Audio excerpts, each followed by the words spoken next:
Welcome to Games with Names. I'm Julian Edelman. They're Jack and Kyler, and we are on a mission to find the greatest game of all time. Today's episode, we are covering Hell in a Cell from the 2022 Cody Rhodes versus Seth Rollins WWE match with legendary WWE champion, die-hard Chicago Bears fan, and the man who's married to Becky Lynch, Seth freaking Rollins. And we're talking what it's like to wrestle a guy with a torn pec. The first time he falls down in the match, I believe, is like he does like he has this move called a Cody Cutter where he jumps off the second rope. That was the first time he fell down in the match. And I remember after him saying like it was the worst pain he'd ever felt. And then the adrenaline, got him through the rest of it. But that first one he said was the awful. The best wrestling prop of all time. I mean, it's not a free-for-all. You have an idea of what you're going to do, what weapons you're looking for, you know what I'm saying? And some of it's, a lot of it's just wrestling. There's tables under the ring, there's a stick under the ring, there's a toolbox if you need it, there's, the stairs are out there. Obviously, the cage is a weapon in this to be used. His Mount Rushmore of heels. We think about him mostly as a babyface, but honestly, I think his heel stuff had the most impact on business long-term, probably Hulk Hogan. And we talk about NFL food in this week's Chill Zone presented by Coors Light. You got to stick around to the very end. Let's go. Games with Names, a production of iHeartRadio. June 5th, 2022. Allstate Arena, Rosemont, Illinois. 2 men, 1 cage, and plenty of bad blood. Time to end this bitter feud once and for all. This is the Torn Pec Match.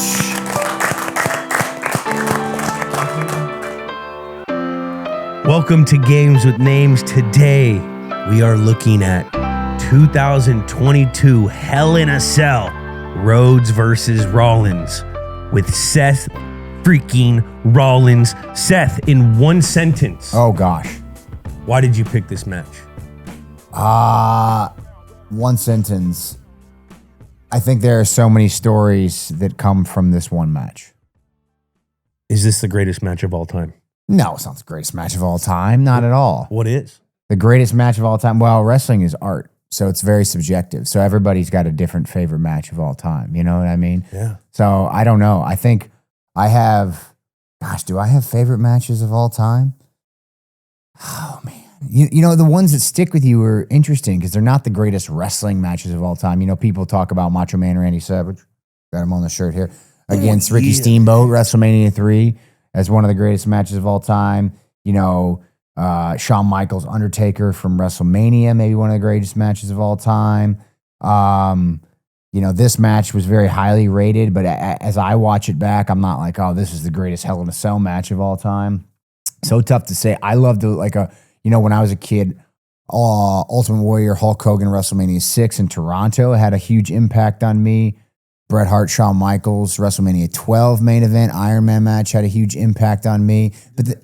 But then randomly, Samoa Joe versus Kenta Kobashi from a Ring of Honor show in the Manhattan Center in 2004 or something like that had a huge impact on me as well. So it sort of just depends. It's hard. That's the beautiful thing about, our sport and our art form is that it impacts people in different ways across generations.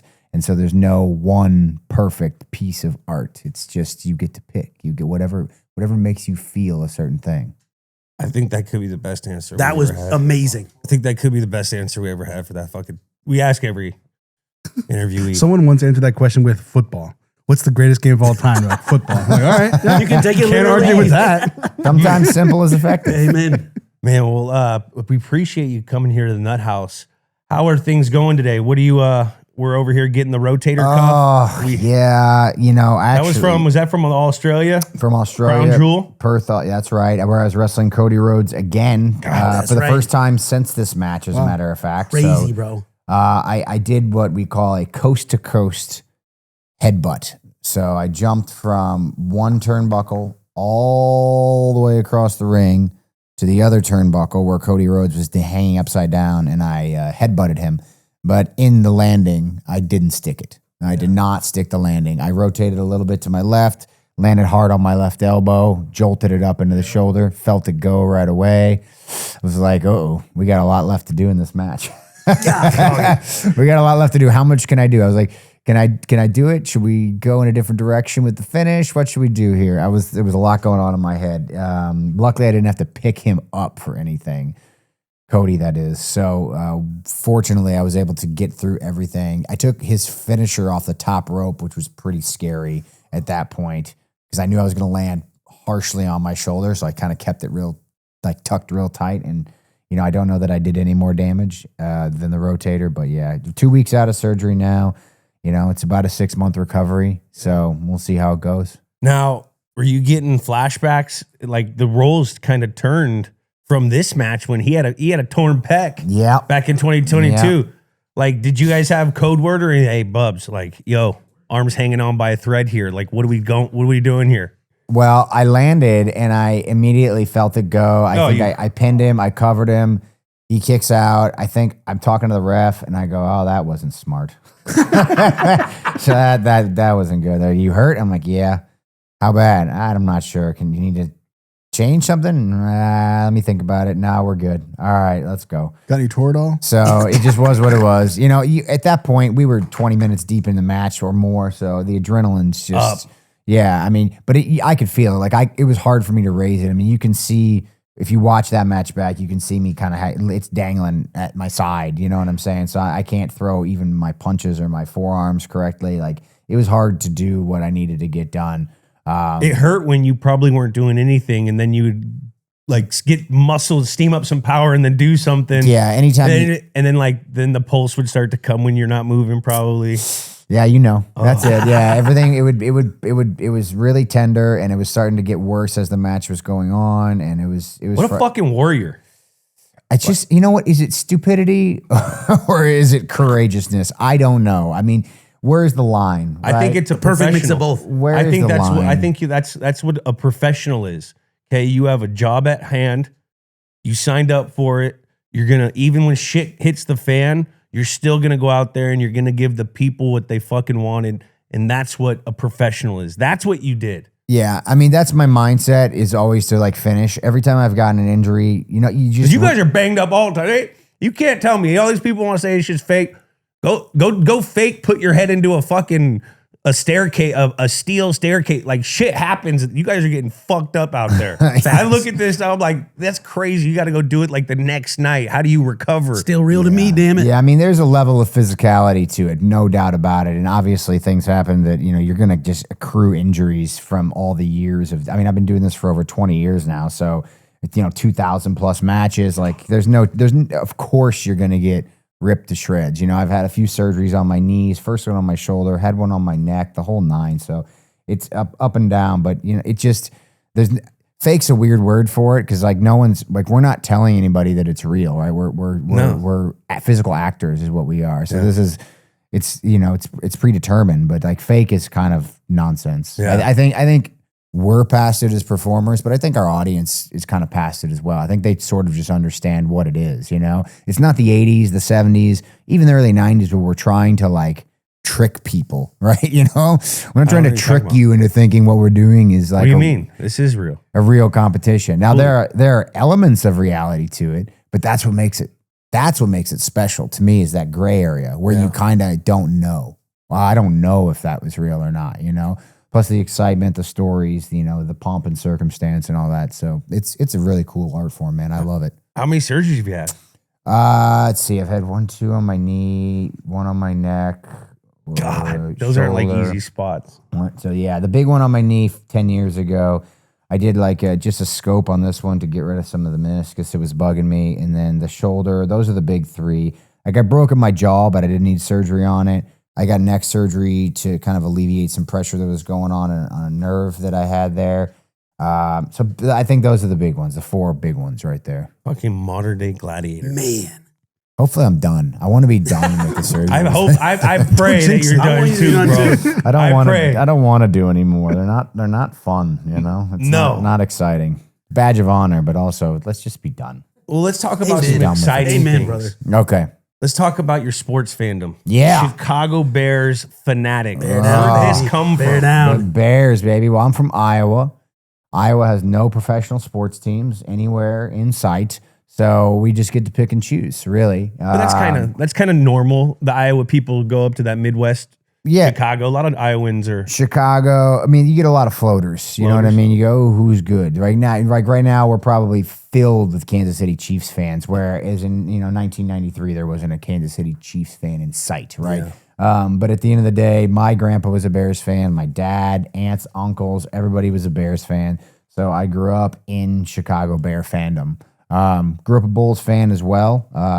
Oddly enough, not a Cubs fan. Cardinals fan. My grandpa liked the Cardinals. St. Louis back in the day, but they were they? Yeah, where were the Cardinals? Was there Chicago's Cardinals? That might have been football. Football. Yeah, the Arizona Cardinals started in Chicago. Yeah. But so big Bears fan. I had a little affair. I won't lie. In the mid-90s with the San Francisco 49ers.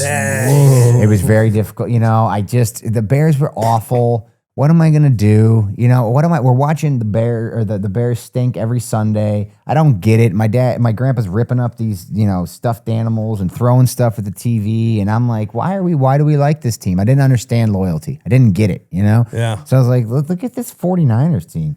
They're gold and red. They play in Candlestick. They got Steve Young and Jerry Rice and Ricky Waters. Brent Jones. Then they had Ken Norton and Richard Dent's over there. And then Charles Haley. Dion comes in. Don't forget about Merton Hanks in the secondary with used to find me. Motherfucker, find me. Yeah, dude. He was a part of the finding people of the NFL. So you'd always talk to Merton Hanks. He would find you? So anytime you get fined for violation of uniform or a fucking illegal hit, you always have a hearing. Yeah. It'll be Merton Hanks. Merton Hanks. Got you. Just chicken dancing yeah, into the hearing. I know. But I loved them. So then I kind of fell out of football a little bit and I kind of just left away. And then I came back. And I said, of course, loyalty. I understand it now. I'm an adult. I'm a grown man. I understand loyalty. I understand family. I understand that camaraderie. And so I've been a Bears fan through and through for the last 25 years or so. Heck yes. You got to be kind of excited right now with them. I mean, I am. Yeah.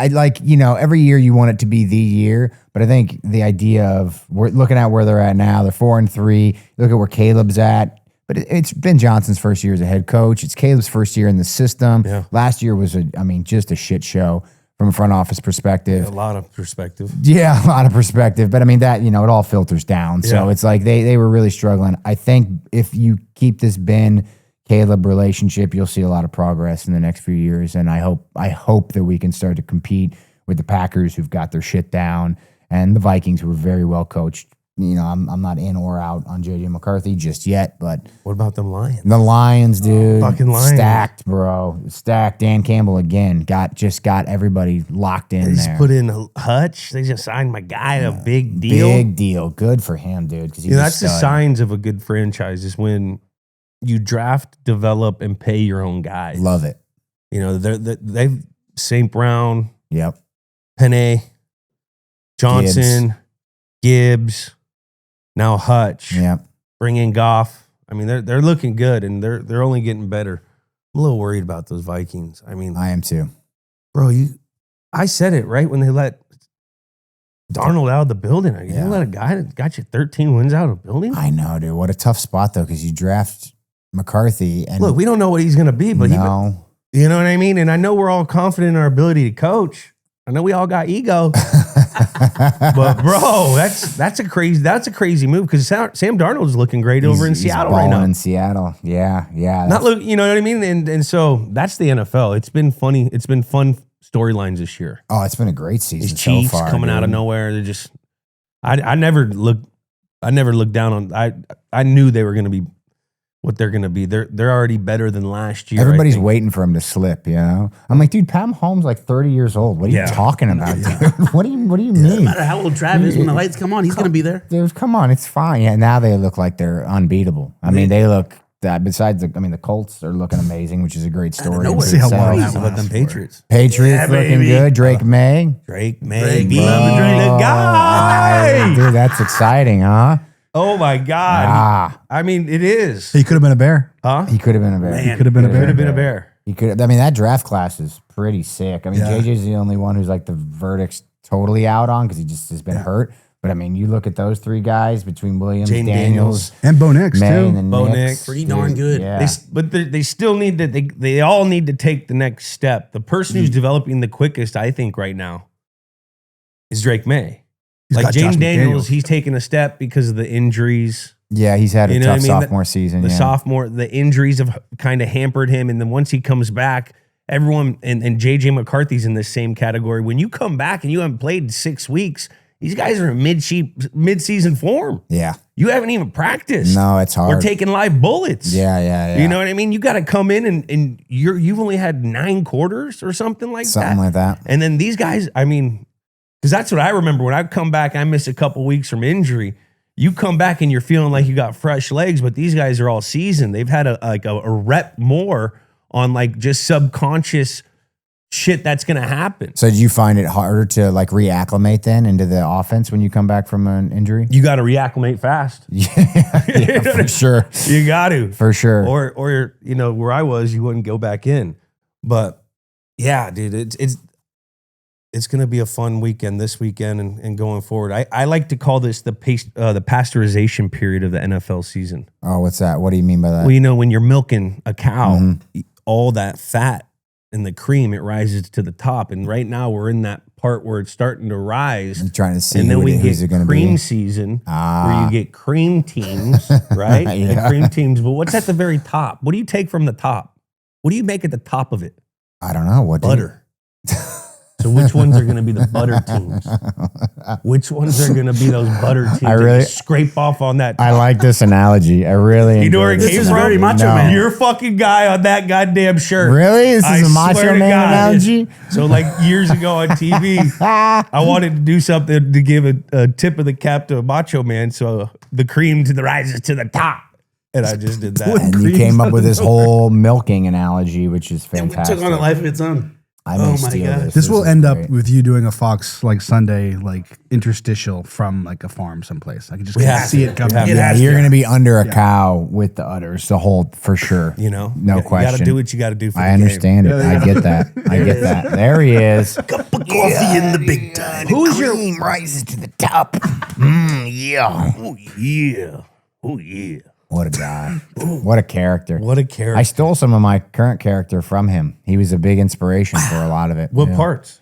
Oh, like just the over the top nature, just the like because when I was developing the visionary character, it was like coming right out of COVID, and we did live programming during COVID, just as the NFL played games with nobody there. We did our TV shows with nobody there, but it became, you know, I mean, from an NFL perspective, you guys had like the cardboard cutouts in the stands or whatever, and it was like.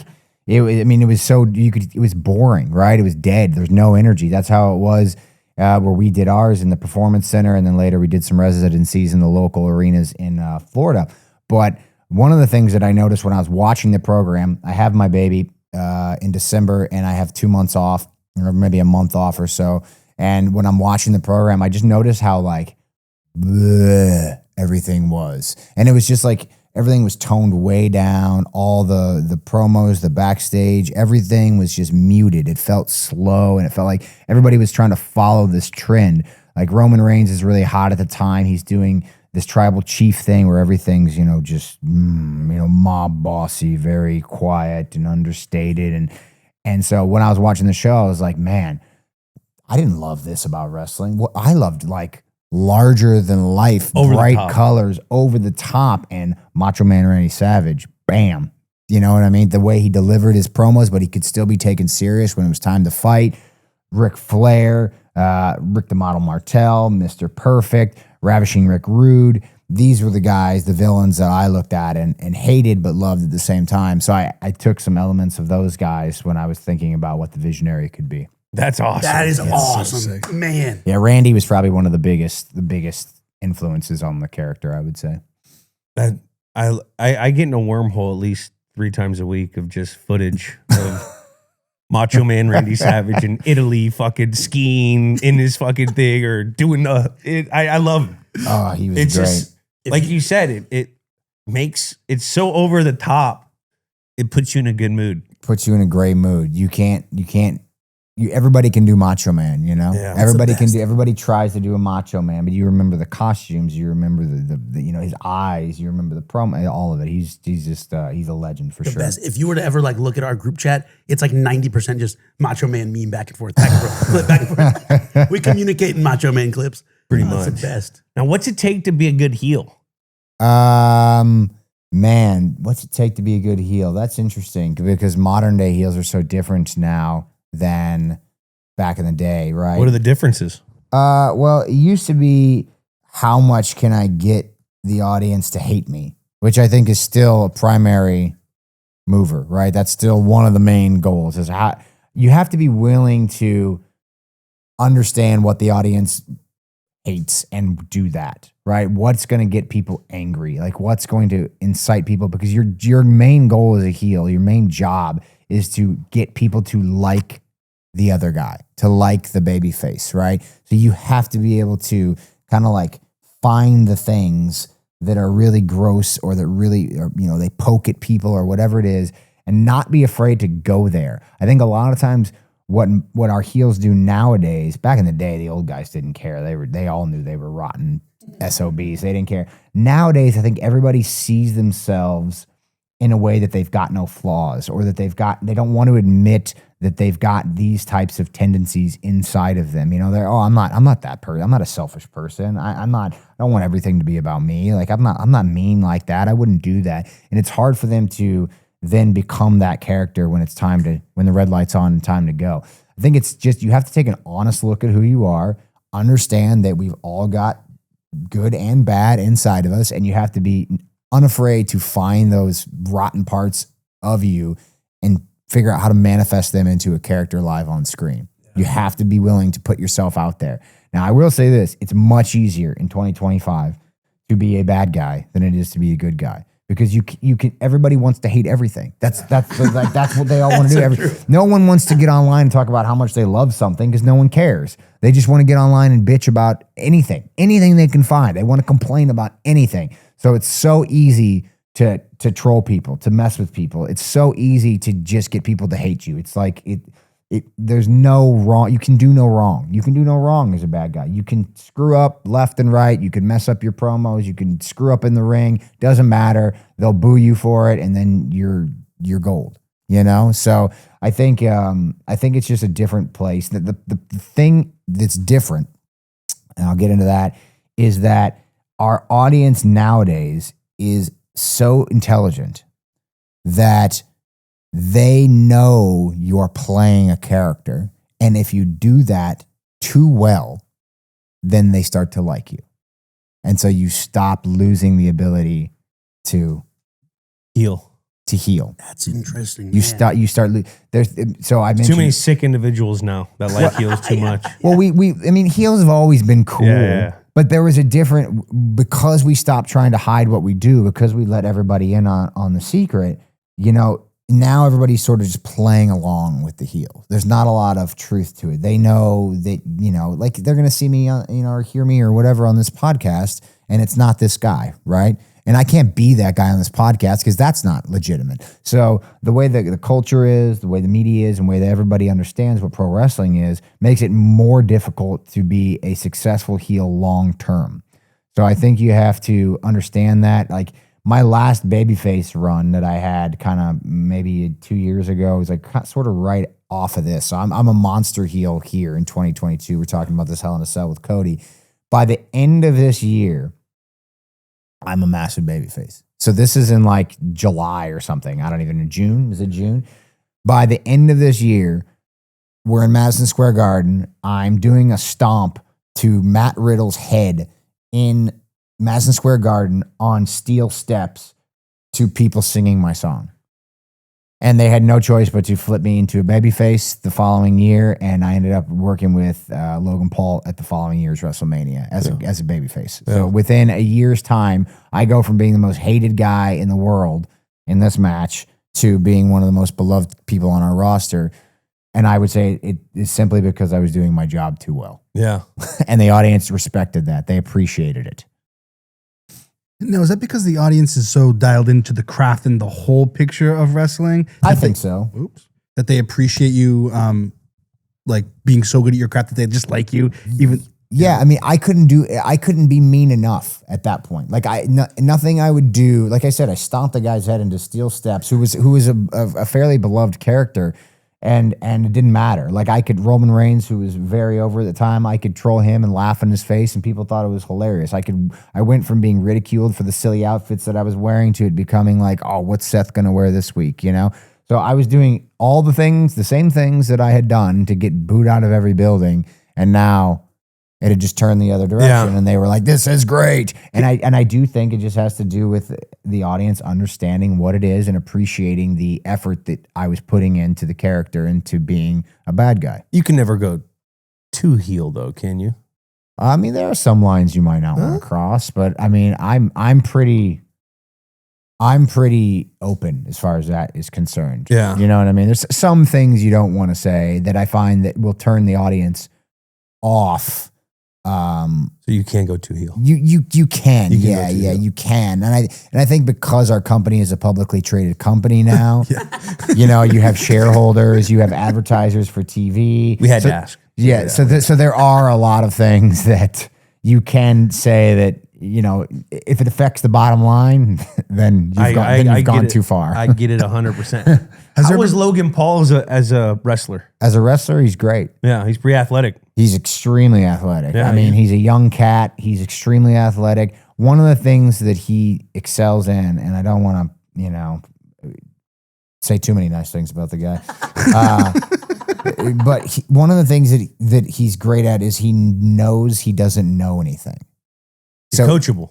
Exactly. Coachable. He knows he doesn't know He respects anything. the craft of you guys. Once he got in and he realized what it is we do, he was like, oh, dude, this is awesome. I'm in love with this. This is so much fun. And like, I remember working with him, or like early on seeing him work and talk to him.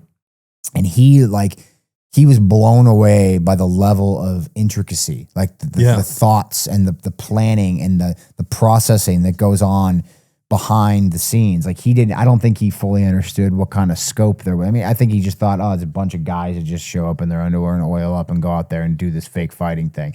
He didn't understand like the amount of brain power that it took to be good at this job. Yeah. And so when he realized, And he's got a lot of brain power. So If you like, yeah, just of if you course. think about like this guy is like a master marketer. yes, Like he's literally grown up in this shit. yep. And you know what I mean? So And in a world full of people that want to be Logan Pauls now, I mean, everybody, you can ask kids these days, what do they want to be? An influencer. Everyone. Insane. it's nuts. Right? To be successful in that field is very, very difficult when everybody's trying to do the same things. So yeah, he's got a lot of brain power, but that was the thing. He's very coachable. He knew what he didn't know, and he trusted the people, me and whoever else he was working with that had the experience, to tell him what to do. And then he's a quick learner because he had no notions about himself. He's like, if they tell me what to do, I'm smart enough that I can soak this up like a sponge and just get better and better. And you've seen that in his career. For a guy that's had less than 20 matches, I think he's gotten very good, very fast. He almost doesn't have any bad habits to pull from. Yeah, you don't have to You know what I mean? Like unteach him Yeah. things. Yeah, he doesn't have anything that he needs to unlearn. some coaches, you know, when you draft a guy or young football players, you know, sometimes they're coached habits that don't fit into your system. You know, so it's a big thing to try to coach that into a guy that's not coachable. Yeah. You know, and when you have a coachable guy that doesn't have that much, it's almost like starting from zero. And so you get to you get to maneuver how he goes from there. Yeah. It's basically how it is. He's like a blue chip prospect. Number one draft pick right out. Yeah. You'd be like, oh, this is a guy. But he was so coachable and he wasn't stuck in his habits and he wasn't like, no, this works for me, so let's just do that. You know, he was very much like, here's the things I can do. Please help me make sense of it. Yeah. Please help me take my athleticism and put it in the right spot. That's cool to hear. Now, before we move on, you were heel in this, so we got to talk more heel. Bad stuff, yeah. bad guy stuff. Who's the Mount Rushmore of heels? Oh, wow. That's a great question. I don't know that I've answered the Mount Rushmore question quite often in my life in general, but not the heel Mount Rushmore. I think you probably start with Ric Flair. Ric Flair. Just was on the show. He was just here. Rick was on. Oh, he was just on? He What was- a wild man. He is Limousine my wrecking. guy. He's ready to rock and roll. Jet flying, He's a nut job. He's a Kiss stealing. wheeling, full dealing, nut job. Having a hard time. Oh, keeping these man, gators yeah. down. He's one of the best heels of all time. Gosh. Man, how far in the way back machine do I used to wanna hate go? The Go Rock for it. when he was kind of a heel too love back in history. the day. Rock, yeah, I mean, he was, Then he got too popular see, he did his job too well. There yeah. you go. Case in point. because I was a Stone Cold kid. Me too. Still am. Yeah, yes. Stone Cold me Man. too. Stone Cold Man. Stone Cold number Man's one. old man boy. Gosh. You know, there's argument to be made that Triple H Triple H was really yes. good for a was while. extremely hated for a variety of reasons during his run. Strong heel. So we got Ric Flair, Triple H. These are two great heels. Gosh, who else is in there that's just really the worst? You know what? I'll say this. We think about him mostly as a babyface, but honestly, I think his heel stuff had the most impact on business long term. It's probably Hulk Hogan. Oh, Yes. Hollywood Hogan. Yeah, because the Hollywood turn was one of the I was so fucking sad. dude, one of the biggest, one of the biggest moments, watershed moments in our industry when you took the biggest hero in the business. And yeah, he had the black beard and everything. And he was a very detestable character at that time. But it was almost kind of like Raider cool again. I know. And then Eventually. I hated him at first though. I was like, no, why? dude. I mean, he broke hearts, you know what I mean? did. He broke hearts. He crushed all those kids who were Hulkamaniacs growing up, praying, prayers, training, vitamins, all that. Everything And then gone. trading in that red and yellow for that black and white. Yeah. So that's one of them. And then, gosh, I think maybe if I had to go, I think I have to go further back. Maybe the King Harley race.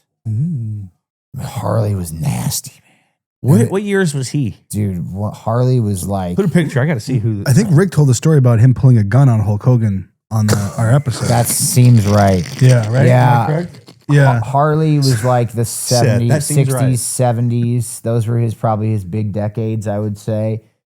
Oh man, but he was rotten. There was nothing about him likable. You know what I mean? But he was also like, there he is. I mean, look at that scumbag. You know? Sweetest man you'll ever meet too. Like he's passed away now, but when he would come around, when we would be in the St. Louis area or Kansas City area, he lived in Missouri, ran a wrestling school, I think till his passing. But he was the nicest guy one of the nicest guys backstage you ever met. And not one of those old timing guys that was like, oh, today's kids don't know nothing. Like he was not like that. He was very cool, very easy to talk to.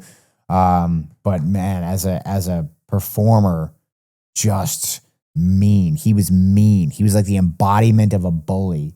And he was mean, but he would, when the time was right, the same with Rick, he would always give it back to his babyface. So he would always allow his babyface. I mean, he was great at bumping around like a maniac and selling for his babyface and stuff like that when the time was right. So, I mean, those are four of them. I mean, there's probably some more in there, but Becky Lynch. Becky's great. She's an incredible heel. I think people, again, think of her as, the man, big babyface run 2019, WrestleMania main event and all that. But she's an incredible heel. Yeah. She is awesome. She was awesome in her first kind of like heel run as Big Time Bex, where, the main purpose of her being a heel was to help Bianca Belair reach, superstardom at WrestleMania, which she did. And now what she's doing with the Women's Intercontinental Championship, I mean, her heel work is off the charts. And I told her a million times, I'm like, you're going to be a babyface out of this because you're too good at it and no one else is doing what you're doing. So, You guys have those talks at home? all the time, of course. That's awesome. That's one of the things that, makes it easy is that we're both in the same profession. So we understand each other and we can bounce off each other. And she can tell me when, something I'm doing is working or vice versa. So yeah, I mean, she's one of the best. She's the best, in my opinion, female to ever lace them up. Yeah. Not just me saying it. Other people are saying it. Sports Illustrated says it. That's her bit right now, in case you didn't know. So yeah, but she's just one of the best to ever do it, regardless of gender. And she's a pioneer for the sport for women for sure. But she's also not afraid to take risks, and she's not afraid to help get other people over. I can't say enough about her. She's one of the best promos in the business, again, gender aside. And one of the only, in my opinion, women that you can put a microphone in their hand, send them out to the ring, and just let them go for 10, 15 minutes. Like you can't do that with a lot of other women in our industry. And she's special. She's definitely a unicorn in that regard. Now, when you guys are parenting the kids, are we parenting them as heels or little baby faces? No, we're big baby faces to the kid, man. We're too much. We need to be more heelish to the kid, man. She's spoiled rotten. That's awesome. You know that this is our first husband and wife on the show. That's right. We're making history today. We're making. Oh, really? Yeah. Is that true? First oh, ever. hell yeah. No. Genie Bus. Oh, and Jay Moore. Moore. No way. Genie Bus and Jay Moore. Fuck. Friends of ours. They're awesome. They're great. I'm actually, Jay's got a podcast. I just did it. Oh, you did Yeah, it? Nice. more stories. Nice. Careful, he'll let it rip. Yeah, he fucking asked all the hard-hitting questions in the first 2 seconds. Jesus, Hernandez, this, that. I'm like, Oh, my God, he went straight for it, huh? Like, Jesus, Jay. Oh, man. Butter me up first, bro. Jeez, Louise. Jay Moore, more like Jay enough. Good. Jesus. All right, maybe Jay Less. How about that? Just got him. Look at us. We're riffing. Hey, this is Julian Edelman. As a fellow dude, do you ever get that not so fresh feeling in your butt? That's because you're probably using the dry stuff to wipe. Wet, extra large, flushable dude wipes get what toilet paper leaves behind in your behind. You wouldn't clean the tail end of your truck with dry paper towels, so why would you wipe with dry toilet paper? Wetter just cleans better. With dude wipes, there are no more dingleberries, no more itch and irritation, just a deep, down the seam, confident clean. Plus, unlike baby wipes, dude wipes are extra big for adult hands. You're not a baby, so keep them on hand so you get nothing on your hands. And speaking of on hand, dude wipes come in different scents and pack sizes, including a single-use, on-the-go pack that you can take anywhere for that home field advantage. Stop being an a-hole to your b-hole. Drop the toilet paper. Available on Amazon and major retailers nationwide. Dude wipes, best clean, pants down. There's nothing better than being with your family on the holidays. Actually, there's one thing better. Being with your family and having some cold Coors Lights. The Blue Mountains brighten every holiday gathering with the prepping and the planning and the family drama. It's easy to lose your chill, and that's the last thing you want to do. That's why last year, the best part of the evening was passing out cold Coors Lights and just remembered what the holidays are all about. I put Coors Light right at the top of every holiday shopping list. Cracking some cold Coors Lights and just sitting around the living room. Holidays never go as planned, but one thing you can always count on is a cold Coors. Choose chill this holiday season and then reach for Coors Light.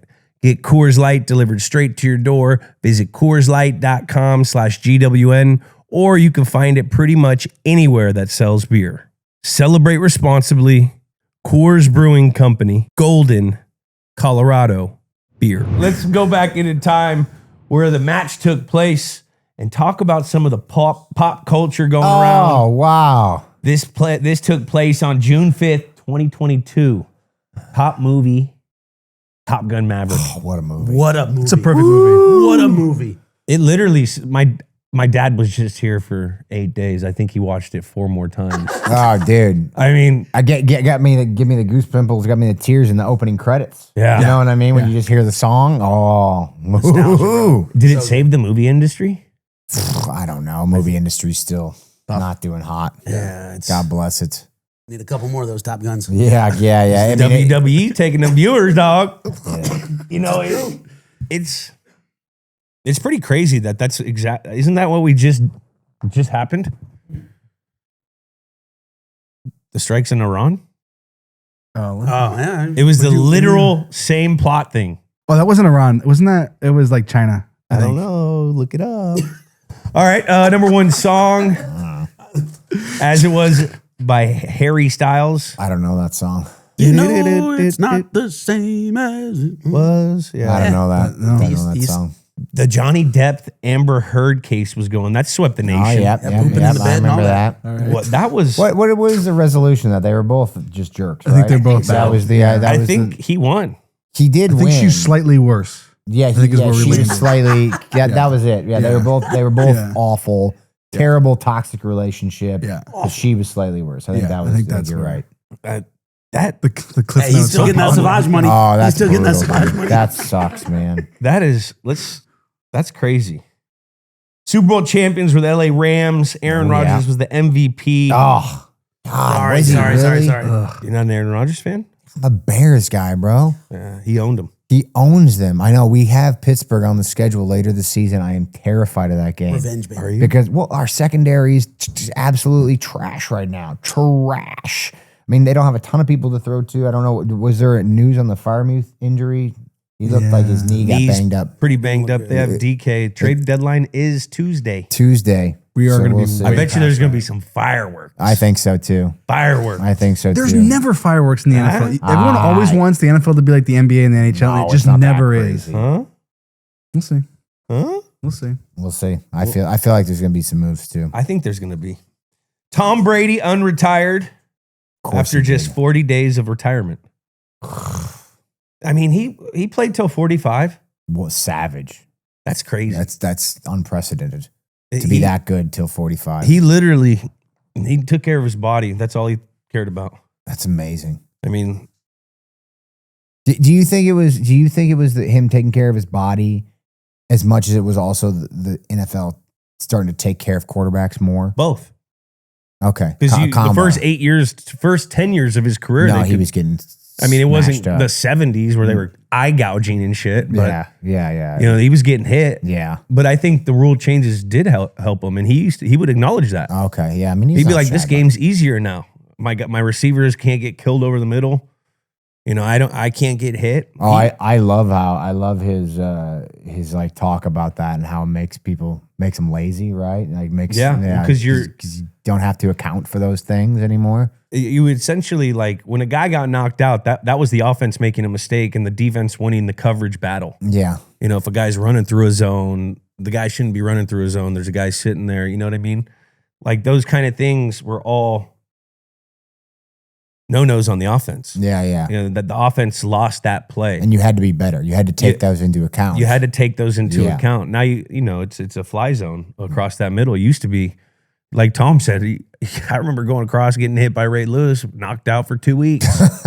You know what I mean? It's just that's how it was. Yeah, gosh. Oof. But you know, I'm a fan of the players not getting killed too. It's a double-edged sword, like you said. You don't want to be an old timer sitting there looking back on the game like the old timers in the past. I mean, the game's still a blast. It's still a blast. It's still the best sport to watch by far, in my opinion. It's a fun sport. I mean, it's everyone. The parity is so good. In reality, only like 6 teams can really win it. But any given Sunday, everyone still can muster up a performance because everyone's good. Yeah. And all coaches, even if they're not the greatest coaches, these guys are putting hours into this. You know what I mean? So like any given Sunday, that's real. Yeah, that's legit. That's real. Now, Stone Cold. Stone Cold, baby. He came There back to he WrestleMania is. 41. Back. He crashed. Didn't he crash the ATV coming in or something? Not that year. That was a different. No, That was last year. That was last year. Sorry. I'm getting my Stone Cold comebacks confused. Yeah, that was last year. Just made the appearance and ran was the legendary. ATV into somebody in Las Vegas. so you're 38. way to do it. Were you a Stone Cold guy Oh, growing of course, yeah. Stone Cold was awesome. up? He was. Who was your wrestlers? Because that was probably when you were like 10, 11. Yeah, I was born in 86. So Austin got real hot, started in 97, and then like blew up 98, 99, 2000. Yeah. 2001, I'd say. And then he got hurt, and then he was, off and on after that. But Then it like, became The Rock. yeah, Rock had a small run, but Rock was also gone. Rock's like main roster run was only 6 years. He debuts, or maybe 6 years, 5 years, something like that. He debuts in like 96, 97, and he's gone in 22. Yeah. Done. Like in and out. He was off to Hollywood by that point. He was. But yeah, I was an Austin guy. I was Shawn Michaels was my Shawn guy. Michaels, loved So him. I loved the first iteration of DX with Shawn Hunter in China. Like I loved him. So he was like when Austin was kind of coronated WrestleMania 14. He beat Shawn, who was real banged up at the time. But like I was like I kind of was reluctant to get on board the Austin wagon because I love Shawn so much. Yeah. But then Shawn was gone for 4 years. He got surgery on his back and got himself right. And Austin, I was all on board. Steve's great. Let's do a little word association. I'll throw a name. What's the first thing that comes to your mind? Great. Brock Lesnar, Asshole. John Cena, Goat. Macho Man, Oh, yeah. Becky Lynch, I'm a lucky man. CM Punk, Worst. Ric Flair, Woo. The Rock. Oh, what a guy.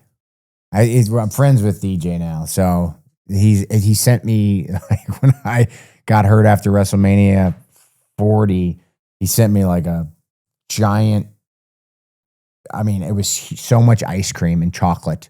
We still big have cheat day we guy. still have pints. We still have pints in the back fridge because there's too much ice cream to go through.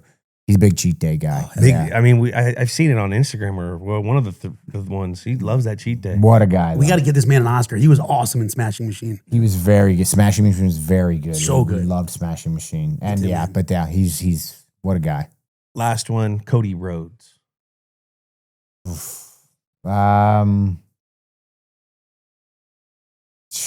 Son of a plumber. There it is, Son of a plumber. Shout out Dusty Rose. There it is. Should we get into Cody real quick? Let's get into it. All right, we got Cody Rhodes, billed out of Georgia from Atlanta. There he As we is. said there, Dusty Rhodes is his pops. Goldust is his brother. For all you wrestling lineage heads out there, you know him for the Goldust fell. Crossroads. Didn't he fall?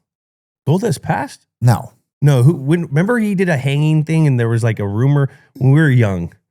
Remember was he hanging on something in a crazy match? Something sounds familiar Let me look about that- this. let me- We might let have me to Look that look up. it on that. I used to kind of fuck with Goldust. Me He too, was man. weird, did all his weird shit. Dusty's Very unique great. character. I like that. Yeah. It was good vibes. Made his main roster debut in 07, two-time WWE champ, one-time Universal champ, 2023, 2024 Royal Rumble winner, great tag team guy, 7-time champ there. He was also in the AEW for a bit, had a lot of success over there, was really the face of that brand. Most notably in that run, had a beef with Shaq. Did. TNT, baby. That's right. We know drama. What's up with Shaq? What did Shaq jump in that ring? And it was Shaq? something. I know Shaq. I've seen Shaq in there. Shaq Diesel might have gets done a- something in the ring. Did he do something? Yeah, they had like a They had him do something. it was like a little He was big like- show crossover kind of vibe. Yeah. I don't know if that he wrestled a match or anything like Probably that. gave just like a was in there. I think he gave like a leg, the 7-foot leg stomp. I don't remember what he did. He was around Superman. So, what was Cody Rhodes like in this era? during this period of time. during this period of time. Well, at this point, Cody had only been back for a few months. He comes back to WWE after a long hiatus, started a rival company, AEW, and had been making some headway over there. And then he comes back to WWE at WrestleMania this year as my mystery opponent, which legitimately was about as last minute as you can get for a WrestleMania match. And that was a big deal for our industry to have someone he was like the first guy who had left, gone to AEW, and then had come back. And I was tasked with, working with him right out of the gate. And, we were looking to make him a big star. He had done his due diligence while he was gone to get himself to a position where when we brought him back, he was ready to be kind of one of the top acts in the company, which when he left, I don't remember what year he left, but when he did leave, he was not that guy. And Top Brass didn't see him as that guy. So he was coming back in a position where hopefully they were hoping that they could groom him to be in the John Cena position. And so he was more than excited to get back in the ring with me. He's someone who I've had a lot of history with his father, who helped kind of, he didn't train me, but he helped hone me and build me when I was in developmental. I worked with him and his brother a lot when me and my group, The Shield, first came in WWE back in 2012. And so there was a lot of history there, and he was more than happy to step into the ring with me. I had been, churning my wheels in WWE ever since, and we were really starting to feel the wind come underneath our wings. We'd gone through a rough patch, COVID and all that, and then we were coming out of that, and things were going really well. So this was what, 22, you said? Yeah. And then Yeah, we were just about to hit the Rockets. Now, 2016, he went over to AEW. Going to outer space. So he'd been gone for 6 years. Yeah. And then How you guys last had minute history are we back then. talking with this? When did I find out about this? I do Royal Rumble. I wrestle Roman Reigns at Royal Rumble. After that, there were some conversations about matches. I would say I didn't know about Cody for sure until the middle of March, I want to say. Jeez. Yeah, 2 months? For sure. Yeah, for sure. I would say WrestleMania is in April, and so we had like maybe a month of lead time knowing Cody was for sure coming. And even until like the 2 weeks before, I remember being like, do we have his signature on a piece of paper? So we know Signed this and delivered. this is what we're going to do. And it was very top secret. There were very few people that knew about what was going on. So What about his torn pec? well, the pec was later. These are different matches. There's different Yeah, matches. So yeah, this is WrestleMania. We do WrestleMania. A month later, we have a show called Backlash. We do a rematch at Backlash. Here we go. He beats me again. Then we're going to finish this story in Hell in a Cell. Once and for all. Once and for all, going to get it done. So we booked this Hell in a Cell match. The pay-per-view is called Hell in a Cell. I'm going to get my big win finally because he's beaten me 2 times in a row. And I'm ready to go. The week before this, he's in the gym bench pressing. Pop. No. Gone immediately. They sent him to the doctor. Oh yeah, that pec is gone. He knew it right away. Yeah. It's like, that pec is gone. They're like, well, do we get surgery right away? Can you still wrestle? Is what he wanted to know. Can I still wrestle? Like, I mean, the pec's gone. You're not going to do anything. Like, you're not going to hurt it any worse, but you can't do anything with it. Yeah. So I suppose, and like, I didn't see this happen on like a Tuesday. We had non-televised events, so live events, like on Saturday, I think, Friday and Saturday that week, I remember. And I remember he showed up to these non-televised events. One of them, I think it was Saturday in Rockford, Illinois. And he was there. We were supposed to have a match on this live event. And obviously they didn't want it to take any chances, so he wasn't wrestling on that. But he showed up and he had, he showed me it, and it looked like that right there that you see in that picture. And I was like, what the fuck are you talking about, dude? What are you talking about? You cannot wrestle like that. He's like, yeah. I'm like, what? And like, how are we supposed to have a match? You can't do anything. You're in a copious amounts of pain. Like what, how are we're supposed to have a Hell in a Cell match, which is one of the most violent matches in our industry. And like, how are we going to have, I'm like, oh dude, this sucks. This sucks so bad. So that was kind of the lead up to it. And, we were in Chicago for this match, which is one of the greatest wrestling crowds on the planet. Hell yeah. And, Hometown. Iowa. It's my second city. Yeah. It's my second. I did a lot of independent shows when I was there breaking in.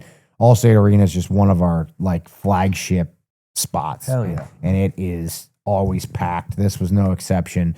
And we go out there and we have to have this Hell in a Cell match to main event this show. We had to try to figure out how to do it and make it special. Like that's not like people. I don't know. People don't realize like when you blow a pec, like you can't do anything. Couldn't do anything. There's like nothing connected. So like I was watching this in pain. Yeah, and I think that's how the audience was watching it. I was like, oh my god, like because he couldn't use it. When you And there's a couple of times where you pulled him up, where you gave the arm back and the stretch. the stretch, and you were about to drop them. He was a trooper for going through with that one. And I remember. Did you feel bad at all when you were having to beat his ass? Of course. Yeah. I mean, I tried to be, as gentle with him as I could. But he volunteered to take some things that Where probably, he knew we're going to hurt him. I mean, the first time he falls down in the match, I believe, is like he does he has this move called a Cody Cutter where he jumps off the second rope. That was the first time he fell down in the match. And I remember after him saying like it was the worst pain he'd ever felt. And then the adrenaline, got him through the rest of it. But that first one he said was the awful, like awful. And there's like some times where I have like a kendo stick and I'm like jamming it into the bruise part of it. And like, I think I powerbomb him through a table in this match. And when he took the jacket off, you could hear the crowd just all the wind. Because they don't know, I don't think they fully understood that it was a legitimate injury until they saw it. And there's probably some people in that audience that didn't know that he was hurt. Yeah. Most of them saw it on the internet or had heard about it, whatever, but they may not have known. And then you see it and it's obviously brutal. Jesus. And it honestly, when I watched it back recently, I was thinking to myself, like, dude, the crowd took so long to get invested into what was happening because they were so legitimately concerned that they shouldn't be watching what they were watching. Like, are we seeing like some masochism here? Like, what are we seeing here? It's like when you see something on Twitter that you're not supposed to watch. Yeah. It was not yet. Like you go and you see those fight scenes and you're like, what the? Oh, I feel bad for this guy. What are we? It's like that. I had the feeling the whole time. Oh my God. It's like when they put Tua back in the game. Oh, Jesus. Dude. Oh my gosh.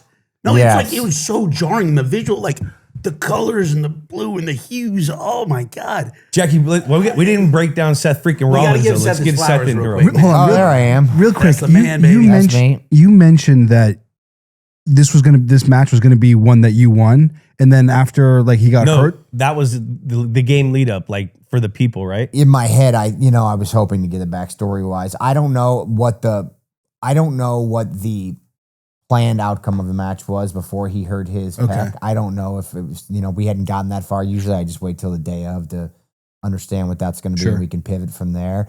But I think when he hurt his pec, I think it seemed, at least to me, it felt obvious. Yeah, you should win that Rocky match. versus the Russians. You have to. Yeah, I mean that's the best story. And even though he was going to be gone for 9 months, it was like, is it, what do we do here? Like, do we give Seth the win because Cody's going to be gone? And that's oftentimes how it works. So if someone's going to be gone, we'll just give them the rub.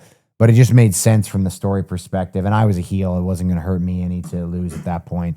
So I got you in the hospital. Made perfect sense. Stone Cold. Yes. With the bedpan. Fucking beat his ass and pin him in the hospital. I mean, I did beat the bejesus out of him the following did, night. bro. Yeah, the following night, I really put him out of action for good. That was when the sledgehammer came back out. I brought the sledge and I smashed him and the whole nine. Yeah. Oh my God. Hold on. Sorry. I ended up looking at this. I just pulled up that picture of Stone Cold with the bedpan. Oh my God. Hold on, let me drop it. This is killing me. Put it in. Oh my God. Oh my God. That's all timer. Well, we got to see it. There it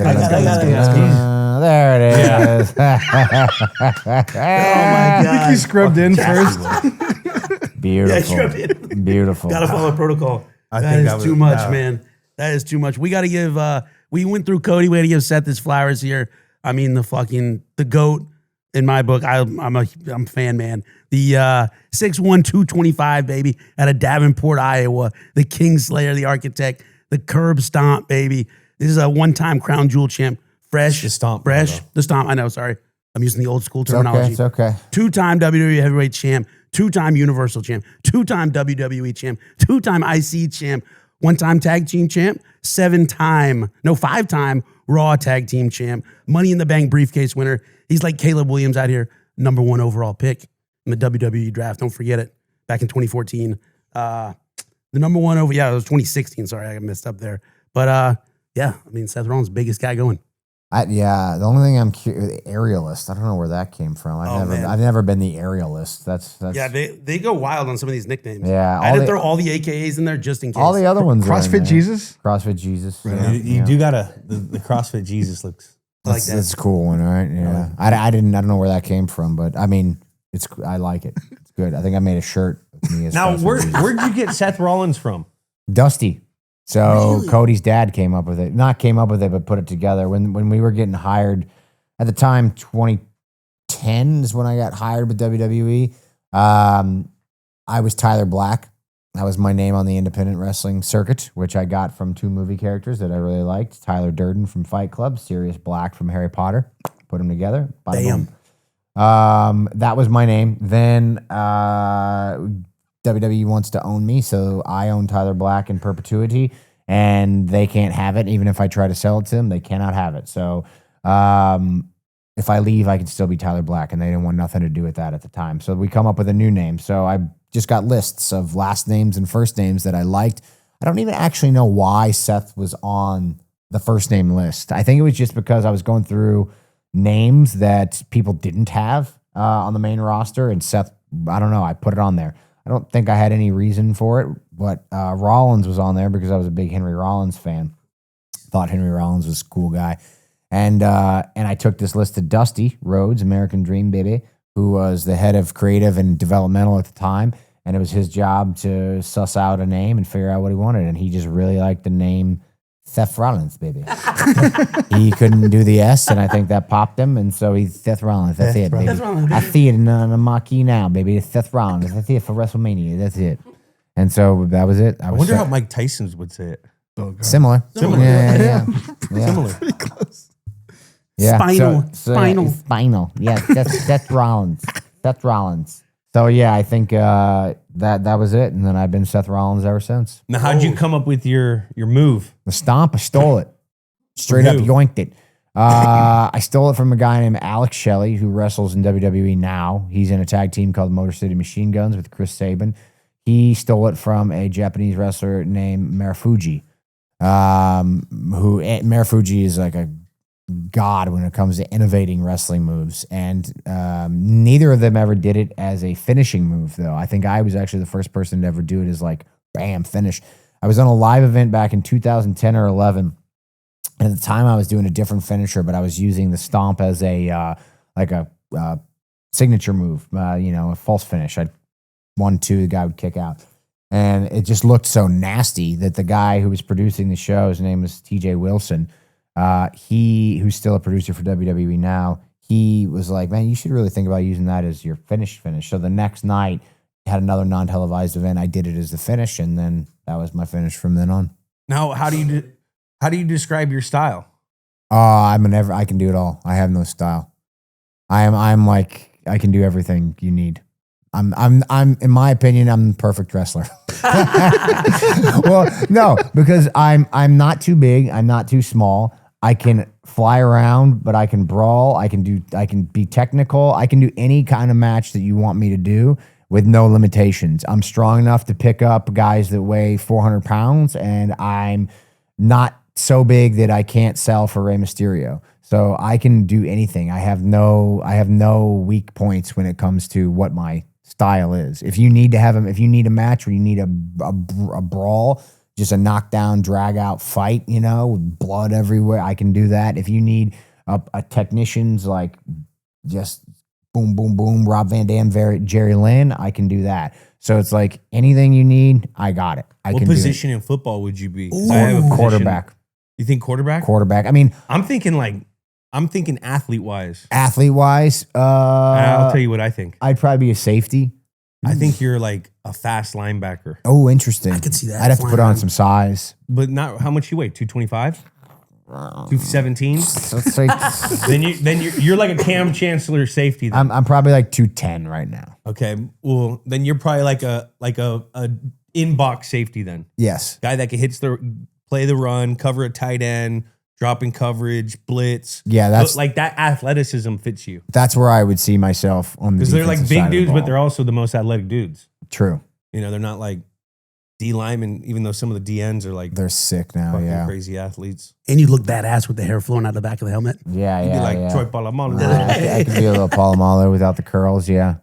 Yeah. But that's if from an athletic standpoint, that's probably where I'd sit. Because you also got to kind of be. But I like that you went quarterback. He's like, I like that. No, I'd be the quarterback. That's no doubt about it. Run the show, baby. That's how my brain operates. Because I like to be in control. I have an obsession with control a little bit. Now, where did the sneaker head come from? I'm not a sneakerhead at all. You just wear cool sneakers. I'm not a sneakerhead. I have a stylist, and that dude is sick, and he gets me everything I need. His name is Troy.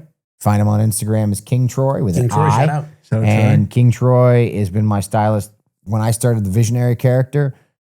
We actually did like a maternity shoot for my wife. She wanted to do some pictures when she was in like, third trimester. And obviously she wanted me to be involved in this, but I'm like, I'm not going to dress myself for this. She had a stylist, Troy, and I was like, just have Troy pick out my stuff. And he had been looking to style a dude anyway. He'd always styled women and stuff like that. Still styles some of the girls for WWE as well. But he was like, shit, I'll do it. So he found me some suits and stuff for that, and it turned out great. And I was like, hey, can I just like pay you to do this for me? I'll do it on TV. I get it. Yeah, I get, because I have no style.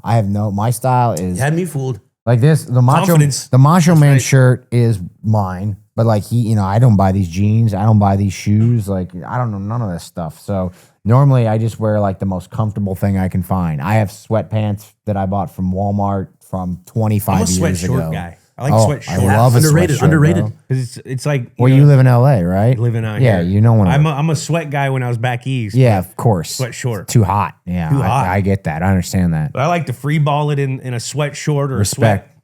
You know, Always. I understand this. I am with this. that was like the uniform at work when we go just sweat. Sweats And and Fridays we dress like Friday would be like our free dress Friday. nice. Yeah. So I all credit to Troy, dude. Anything you see that looks cool, he probably gave it to me. Check them out, Troy. Dude, King Troy. Troy with an King eye. Troy knows ball, man. He's got. I mean, you were down under wearing the Deion Sanders joints, man. know. That was Yep. so fresh. He got the Dion's for the gear. Yeah, because those I shoes. had those as a kid. Yes, those shoes. The shoe idea came from my gear guy. His name's Sarat. He does all my gear. So everything you see, like Troy, we're looking at these pictures here. Troy would have given me the jumpsuit on the top, but Sarat would have done the designs on the gear there at the bottom where me and Becky are taunting that idiot CM Punk. And then whatever shoes I was wearing, Sarat would have suggested those because he is a bit of a sneakerhead. So he'll get on and like be like, oh, these will match the kick pads and get these. And so we had the black and gold kind of look for Perth. And so he got the Dion's, and I've done like the foam posits and some other stuff. But I like wrestling in some foams. That's Fall so back fire. to your Niner days, baby. That's right. Yes, Bang, sir. bang. Let's break into the Niner, smash. you dude. kinda- We did Break the it map down. lead up already. We hit this lead up pretty well. Seth gave it to us perfectly in the match. I mean, this thing had it all. We had Hell in a Cell, of course, first. We got to lay out the rules here. No DQs. Had to be a pinfall or a submission in ring. We're here in Illinois, baby. Packed crowd. The peck comes out. Hush falls over that place. I mean, we were out back watching this thing. It took our breath away. The whole thing. This thing has, starting it out, going off the ropes. Cody gets going earlier, gets that fall. Then we go shopping. We go shopping a little bit under there. A lot of shopping. A lot of shopping. You think we're at Home Depot, baby. Reaches under, says like, nah, I don't want this toolbox. Nah, I thought I you want were this going with hammer. toolbox. I thought you were going toolbox for sure, bro. hammer. Oh, not yet. I was just at that point. I think he has me in the figure four. Yeah. Yes. I'm in a deep Pulling panic. off the ropes. I'm just reaching for something because there's no rope breaks. In a regular match, if there's Right. a submission and you get to the rope, and Yeah, you tried it early. it didn't work. You so I was tried like, early. Get me something. Give me a thing. And I hammer. I wasn't gonna be able to reach him, but a stick. Got Kendo him. stick, baby. Got him. Woo! Now, what goes Rubbing into that the thing. weaponry when you're planning this bad boy out? You just go under there. It's like fucking. I mean, it's not a free for all. You have an idea of what you're You have gonna, an what idea. weapons you're looking for. You know what I'm saying? And Yeah, some of it's, a lot of it's just wrestling. There's tables under the ring. There's a stick under the ring. There's a toolbox if you need it. There's, the stairs are out there. Obviously, the cage is a weapon in this to be used. And then there's some situations that we would get later in this match. You see, Cody had stashed his dad's bull rope. I That was unbelievable. I hadn't seen a bull rope like in years. years, man. That was crazy. I wanted to ask you about the bull rope. Have you had much experience with that? Never. And he knew that. And that's why he brought it in. He obviously grew up around it. He watched his dad have countless bull rope matches. He understood the mechanics of bull rope. And he knew that my ego would not allow me to say no. I would have to tie myself that to this bitch on. one-armed man. And you got him with that thing. You were pulling his ass through the thing. Yeah, but he knew the tricks, man. He got it underneath me between my legs, flipped me over, used the cowbell on my dome. It was not good. More cowbell. It was not good. But That yeah, was crazy. that was one of those things where it played into, how can he has one arm. What can he do to create a disadvantage from me? So he put me in a position that I wasn't familiar with. He was able to even the odds a little bit. I miss a big frog splash through a table I was here. gonna say you look like a member of Bill's Mafia out there. Yeah, Going so right there's to the table. some calculated risks that didn't pay off. Yeah, we got into You got him with one of these too. Yeah, the smash. a pedigree. Yeah. Did I get him? I don't know if I got him with a pedigree in this match. I saw you pull his arm back, and I was worried. I think I tried, and he said hell no, and he got me with one. But yeah, I mean, I got him with everything. We had crossroads. I gave him a crossroads. That was in awesome. there. And I couldn't put him away. To his testament, he's a fighter. He was not going down easily. So I ended up pulling out the hammer. Sledgehammer My comes old out. mentor, Triple H. the polka an dots ode for to his him. dad. That was Dots awesome. for What a his troll dad, job. I love it. I was in a stage of trolling my opponents. with Hell yeah. It started Ultimate heel. started with Rey Mysterio, where I wore one of Rey's. So I wrestled his son Dominic, and I wore one of Rey's old gears back at SummerSlam 2020, maybe. I want to say 2020 or 2021, and probably 2020. And I kind of kept it there. I mean, I wrestled Roman. I wore our old Shield gear to kind of get inside his head. I thought the dots would be a great one. We even, we did the kick pads just like Dusty's boots. I had a vest that was, you see it up there. Yeah, I was in full polka dot. Dusty hated the dots, so that was not his idea. If you will look back at his pre-WWE career, he never wore dots. I was just gonna say it seemed very like the It was- the it was juxtaposition's weird. Like It was a WWE like let's create it's a Vince McMahon, let's give some personality type thing, and he hated the dots. So that was my way of kind of taking a shot at Cody. I love this. Troll action. And a little troll action, also a little tribute action, and yeah, it ended up really kind of as you want your matches to be. It really ramped up pretty strongly towards the end, and once people got over, I think, seeing how he was, you had a lot of, like I said, interesting stories here. He's 2-0. I'm trying to get this win.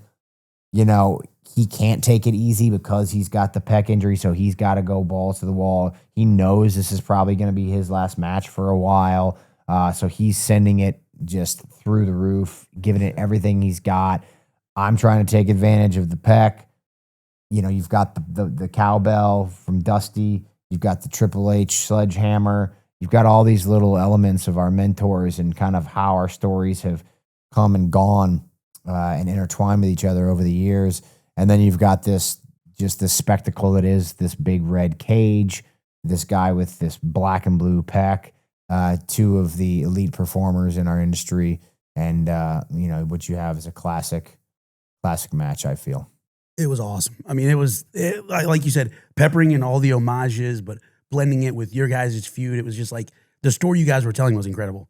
Thank you. I Oh, it was- appreciate it was that. awesome. I thought it came off pretty well.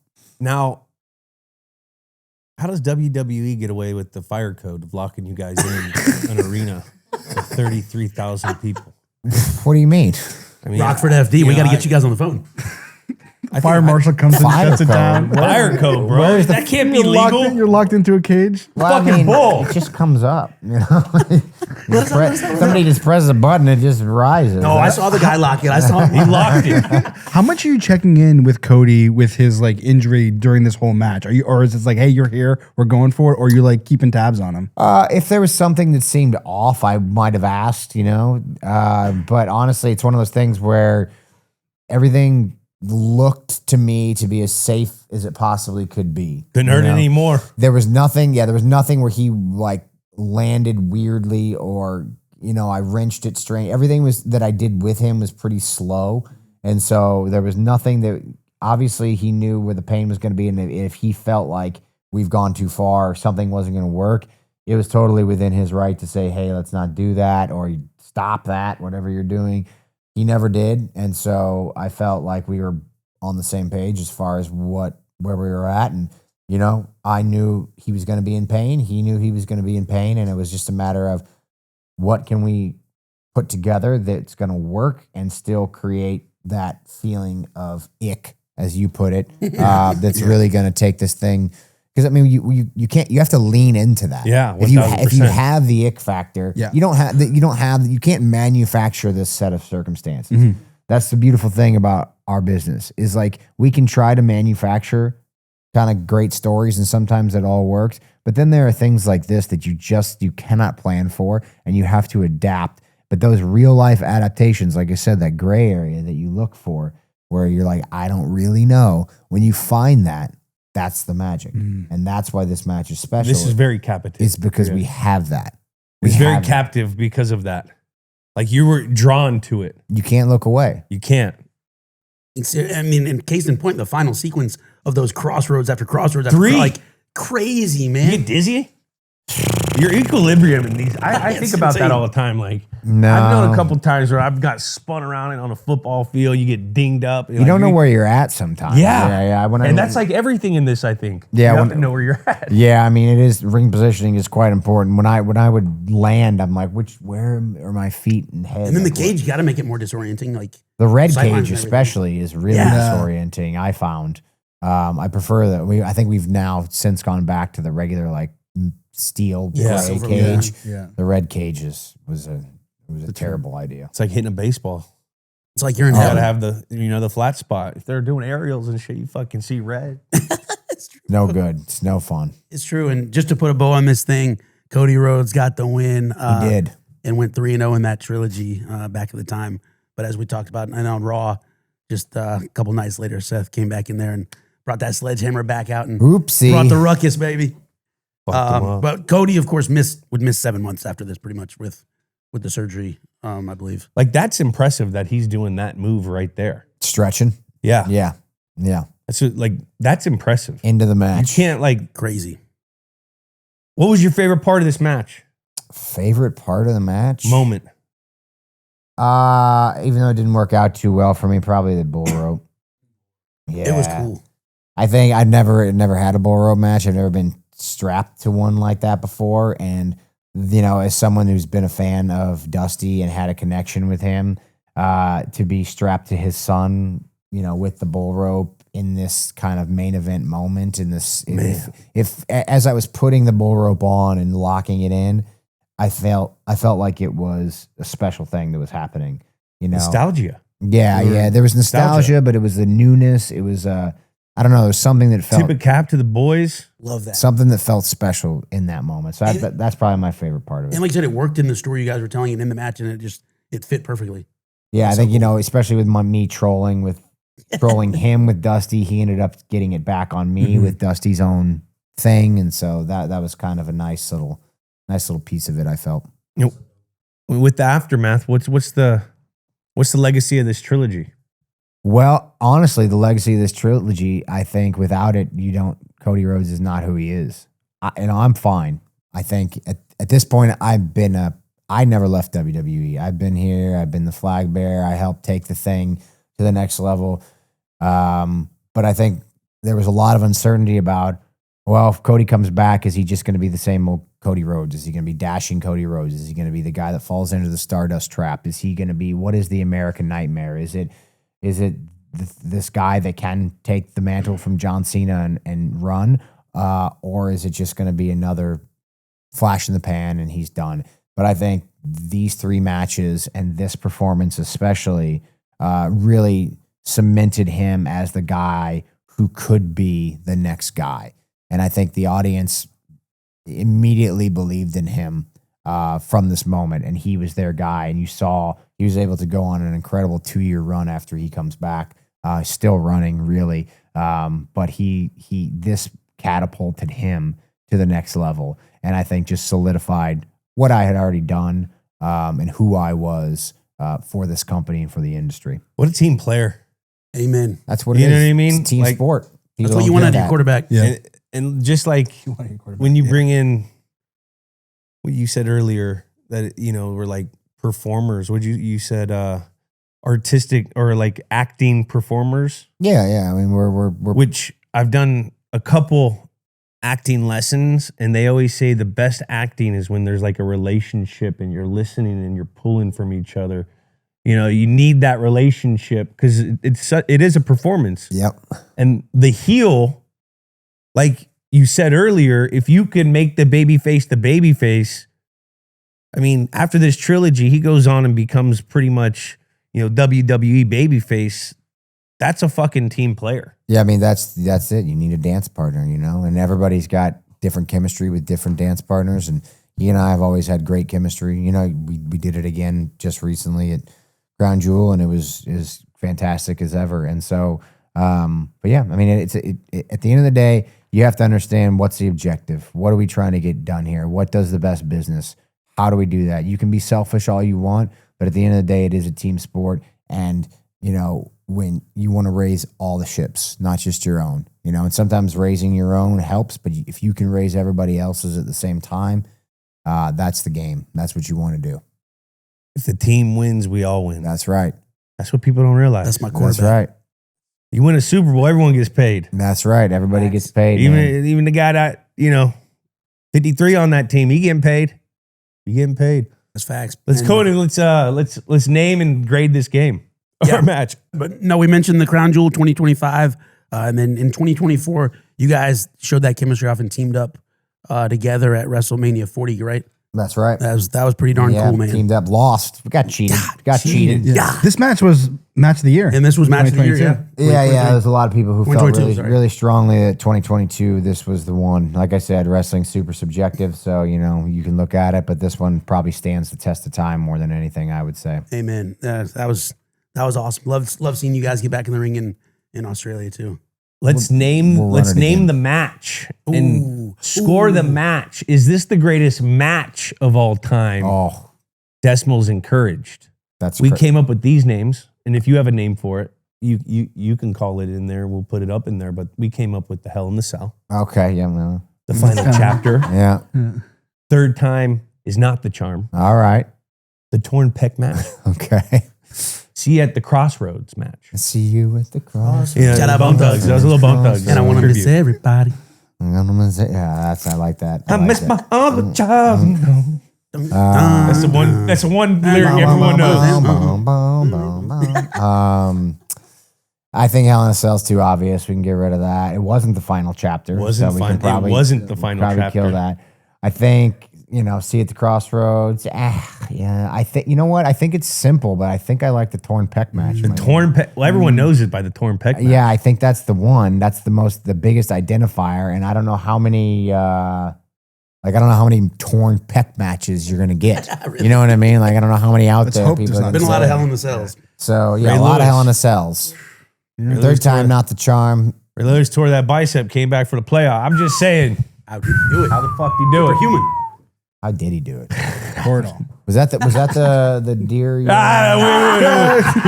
a friend of the show. It's a friend of the show.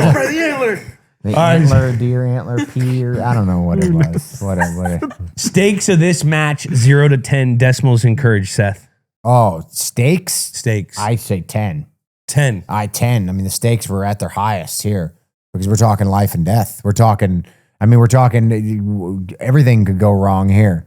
This was not a walk in the park. This was not like if we don't do well here, it's fine.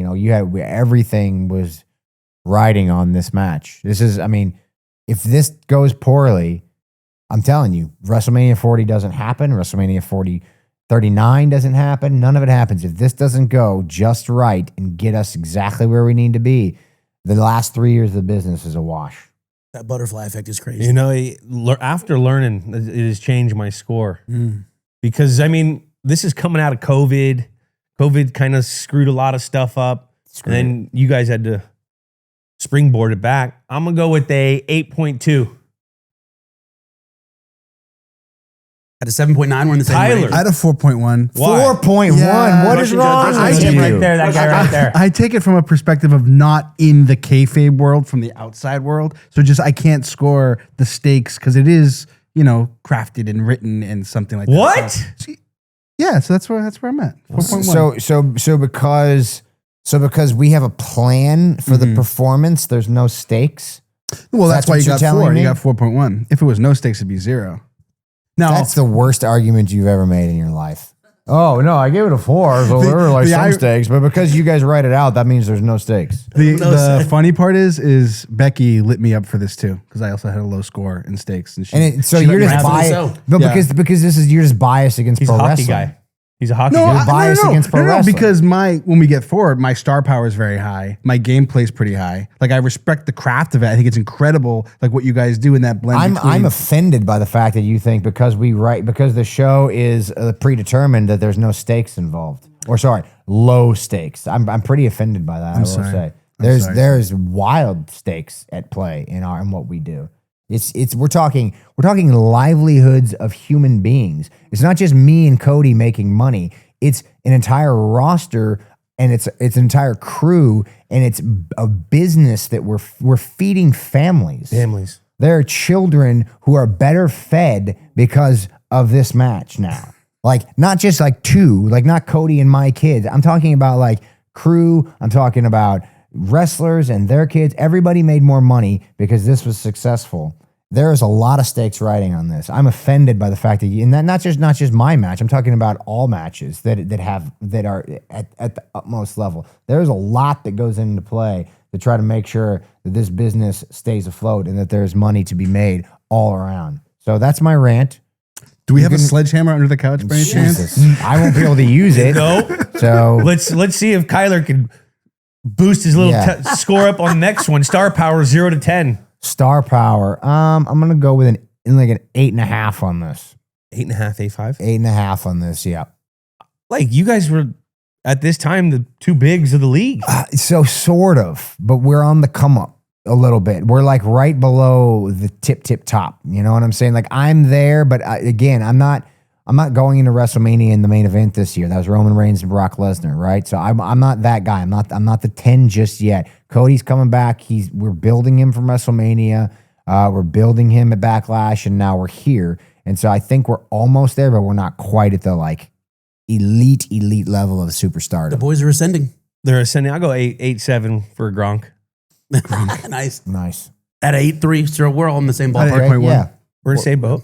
There we go. The gameplay or the match play, a lot of fucking This tools. This was epic. A lot of weapons. The gameplay of the match. Bull rope. Gutsy. What's the Bull rope. What does that entail? What does gameplay entail? So did you watch the Super Bowl, the Patriots versus the Falcons? Of course. That's a great gameplay, right? It's an entertaining product. It's back and forth. It's, anything could happen. Kind of like, so it's like great play happening. It's great to watch as a fan. Mm-hmm. Like it's entertaining all the way through. Comes down to the last second. Okay. So it's like kind of like the actual product on the field or on the in the ring. Okay. That makes sense. I could see that. So from a gameplay standpoint, I'm going to go with like let's say like a 9 on this one. Yeah, around a 9. Gameplay for me, I haven't seen the bull rope. The bull rope is fun. Since guys were having the laced up boots. So I got to go with 8.9. Nice. And I was terrified That's of the back guy when you could getting still hurt. rip cigs in the arenas, man. That's when they were doing the bull rope. That is 7-1, little low for me, but I guess I'll stick with it. Damn. I said Now- 6. No, that's fine. That's fine. I understand it. It's not for everybody. I love this match. I don't know why I did that. It's a slow paced match. It's a slow paced match, so you're not going to get a lot of the action, but you get like this element of drama and this fear that doesn't always exist in pro wrestling because of the predetermined nature of it.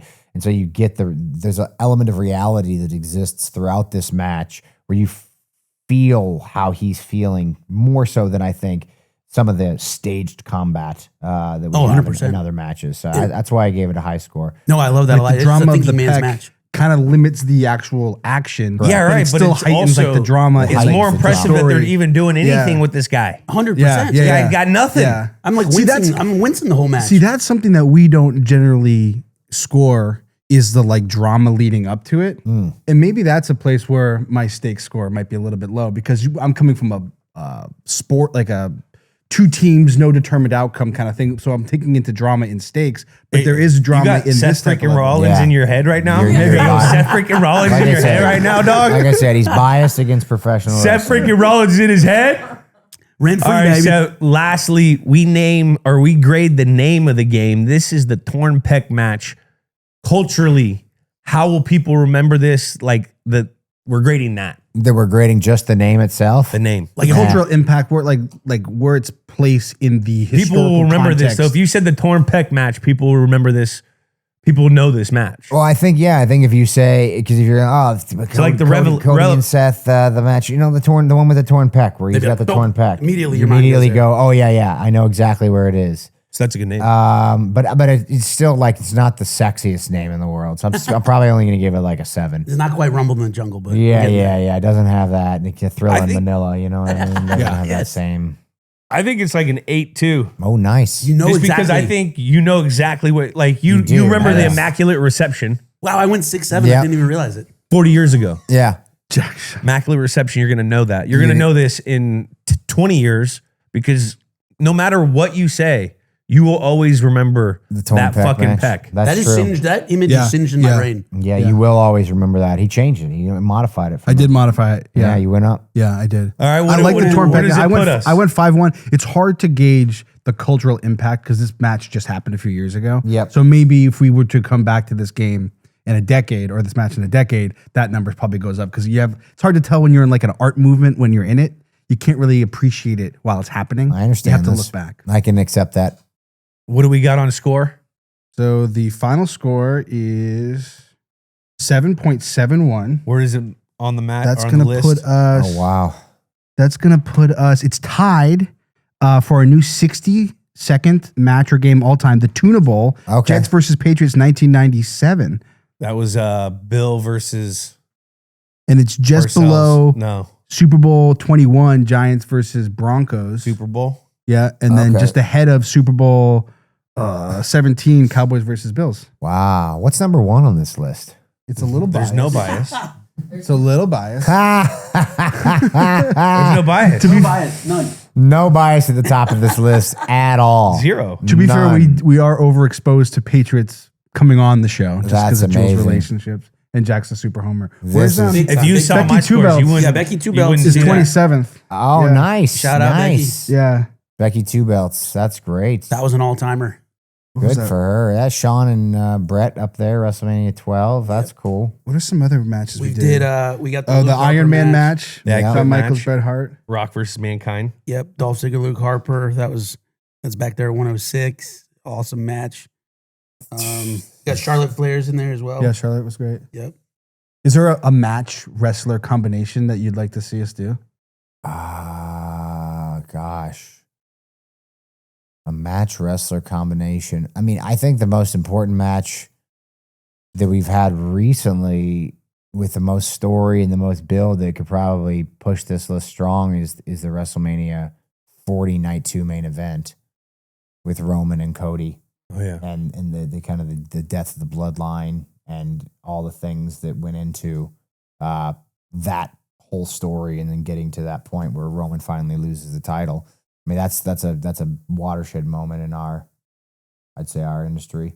I'm trying to think if there's anything else. What did Rick do? Rick did. He did, Steamboat. He and Ricky Steamboat. The second? Chicago, the Windy City. Windy City Classic? Yeah. Windy City Classic. Where was that? It was his That one's favorite down match there. because of the technical ofness about it. That was a wow. Chi-Town Rumble. I'm sorry about The that. Chi-Town Rumble. Yep, from 89. Nice. It was like an hour. Ricky the Dragon Steamboat. What was it? It was, It was like an hour or something. They were in there getting after it, man. I always thought, like, that's one of those guys. His real name's Ricky Blood. Like, go with Ricky Blood. I like that better Oh, than I Steamboat, know, man. right? Yeah. That's Isn't so that much cooler to crazy? me. I When love your real name's Ricky. cooler than your in-ring name. Steamboat. That was a time when like What are we doing? Asian action figures were huge Yeah, because like all the blood sports, that's true. you know, back time in when the Asian- day. Gosh, yeah, I think that. You remember? You know what I'm talking Of about. course, yeah, dude. That era, like the Van Damme era. Van of Damme era. Yeah, they were all the big bad Asian heels. But they were all Tong jacked, Po and Tong Po. Chung Lee. Oh, dude. fucking kicking the. Yeah, man. Those guys were sick. Those guys were dope, man. That's another guy that Rick talked about, the incredible chemistry they had together and working together. Steamboat? Like, yeah, and really. And there was a sticking lot of together. good build up to that. He said as individuals and pros they connected with him. He always loved Steamboat. He said, Really craft heavy match that Yeah. he appreciated. Seth, I don't want to hold you any longer, but like, how much are the legends like coming around when you guys are like? Do you come in contact with them? Oh, they're around enough. Yeah, I mean, they're not like strangers or anything Right. like that. I'd say like any town we go to, there's always somebody nearby that pops through. That's tight. Especially WrestleMania time when the Hall of Fame, is going on. There we see, legends are always coming through that week. That's tight. Stuff like that. A lot of them are on like the convention circuits and stuff like that, and so they're there doing signings or appearances, or they've got we've got a lot of their kids or nephews or whatever, and nieces who are on the roster and stuff. So they're all around and stuff. So yeah, I mean they're around. It's very cool to kind of be in that space. It's I'll be honest with you. I've gotten spoiled. I've just been around them for decades now. That I'm just it's like Shawn Michaels just got both of his knees replaced the same week I was doing my shoulder surgery. So Shawn was down there in rehab, and I'm just like, there's me next to Shawn Michaels. You know what I mean? But it's like he's my peer now. So it's like it's just a weird thing where like I've become like one of them. Like I work with Triple H every single week. Like I've been on Stone Cold's podcast and like had beers with Steve, but I've also just like called Steve for like advice. So it's like I've got these guys who I grew up idolizing. They're now like colleagues and peers, and so I'm really spoiled. Honestly, I'm just spoiled that I get to live that part of my dream in a way that some people don't. That's so 1000%. That it's a crazy thing to realize sometimes. Yeah, I won't ever. I don't think. For me, my wife is like, you got to understand, for kids growing up now, talking to you and meeting you, it's like is when you were a kid, if you could meet Shawn Michaels. You don't understand that, but that's what it's like. And I'm like, you're right. I don't understand that. I will never understand that. That to me is like my brain. I had one person tell me, I cashed in my Money in the Bank contract at WrestleMania in 2015. So say like 6 years later or sometime in the last 5 years, somebody told me for them, that was their Hogan slamming Andre moment. Wow. And I was like, that's crazy. That will never make sense to me. Like that I cannot feel like, I still just feel like I'm a kid that grew up in a small town in Iowa. And so the crazy thing is, feel that. It's probably going to be even bigger than them because of the information era now. Yeah. And these kids, and you guys are cut up on social. So like people are like kids will see you from other countries that they'll see a 15-second clip of you. And like, I think wrestling's just so much bigger now. Well, it's massively global. You know what I mean? Yeah. I mean, dude, there's like so like, even with like football, like people are so biased to like the recent eras. And it's because the recent eras are fed to the machine in the system more. Algorithms. The algorithms, you know what I mean? And the old ones are barely even on. Yeah. So like this generation of stars is huge. Is going to continue to go and will be the lasting generation. That's fair. That's you, bro. It's crazy to think. It is wacky, dude. Man. Seth, did we miss anything from this match? Gosh, I don't think so, man. I think we covered it pretty good. Covered Cody, covered me, covered Dusty, covered some of the little Easter eggs in there. Bunch of good Easter eggs. Story lead up. Macho Man. That was got a little Macho Man, a little visionary talk in there. Yeah, we covered a lot of it, I think. Is there anything else you guys wanted to know before we dip? Yeah, last thing I want to ask. Yeah. We always ask our guests, what is wrestling to you? Oh, man. Wrestling is my life. It's given me everything good that I have, to be honest with you. I met my wife there. Yeah. We have our daughter. I mean, all the ability that I have to have a wrestling school stems from being a wrestling fan and being successful in the industry. Most of my closest friends who I've met in the last 20 years are through professional wrestling. I've been able to travel the world and inspire people who don't speak my language, who don't look like me. From Saudi Arabia to Kuala Lumpur to Santiago, Chile to Anchorage, Alaska, every state in the country. So I've been able to travel the world, see all these different things, experience all these different things. I'm able to, support my family, my extended relatives. I'm able to, drop something at the drop of a dime to be if someone needs me somewhere because of wrestling. So anything that I have that's good, this business has given to me. And so I owe it everything. It owes me nothing. And I will do everything in my power as a grown man to make sure that the next generation of the business has it better than I had it, and I had it pretty good. So that's how I feel. Long-winded answer, but I love the business. It's done everything I have ever dreamed of and more. Man, Hell yeah. you're such a thoughtful dude. Oh, thanks. Like, just legit, every answer you've had has been so just insanely inspiring. And wrestling's lucky to have guys like you. And if wrestling gets guys like you, wrestling will always be wrestling. Thank you for coming on, my dude. Dude, thanks for having me. This was great. Everyone's got to go check out WrestleMania in Vegas, April 2026. We're back. We're back. 2 years in a row in Vegas. Anything else?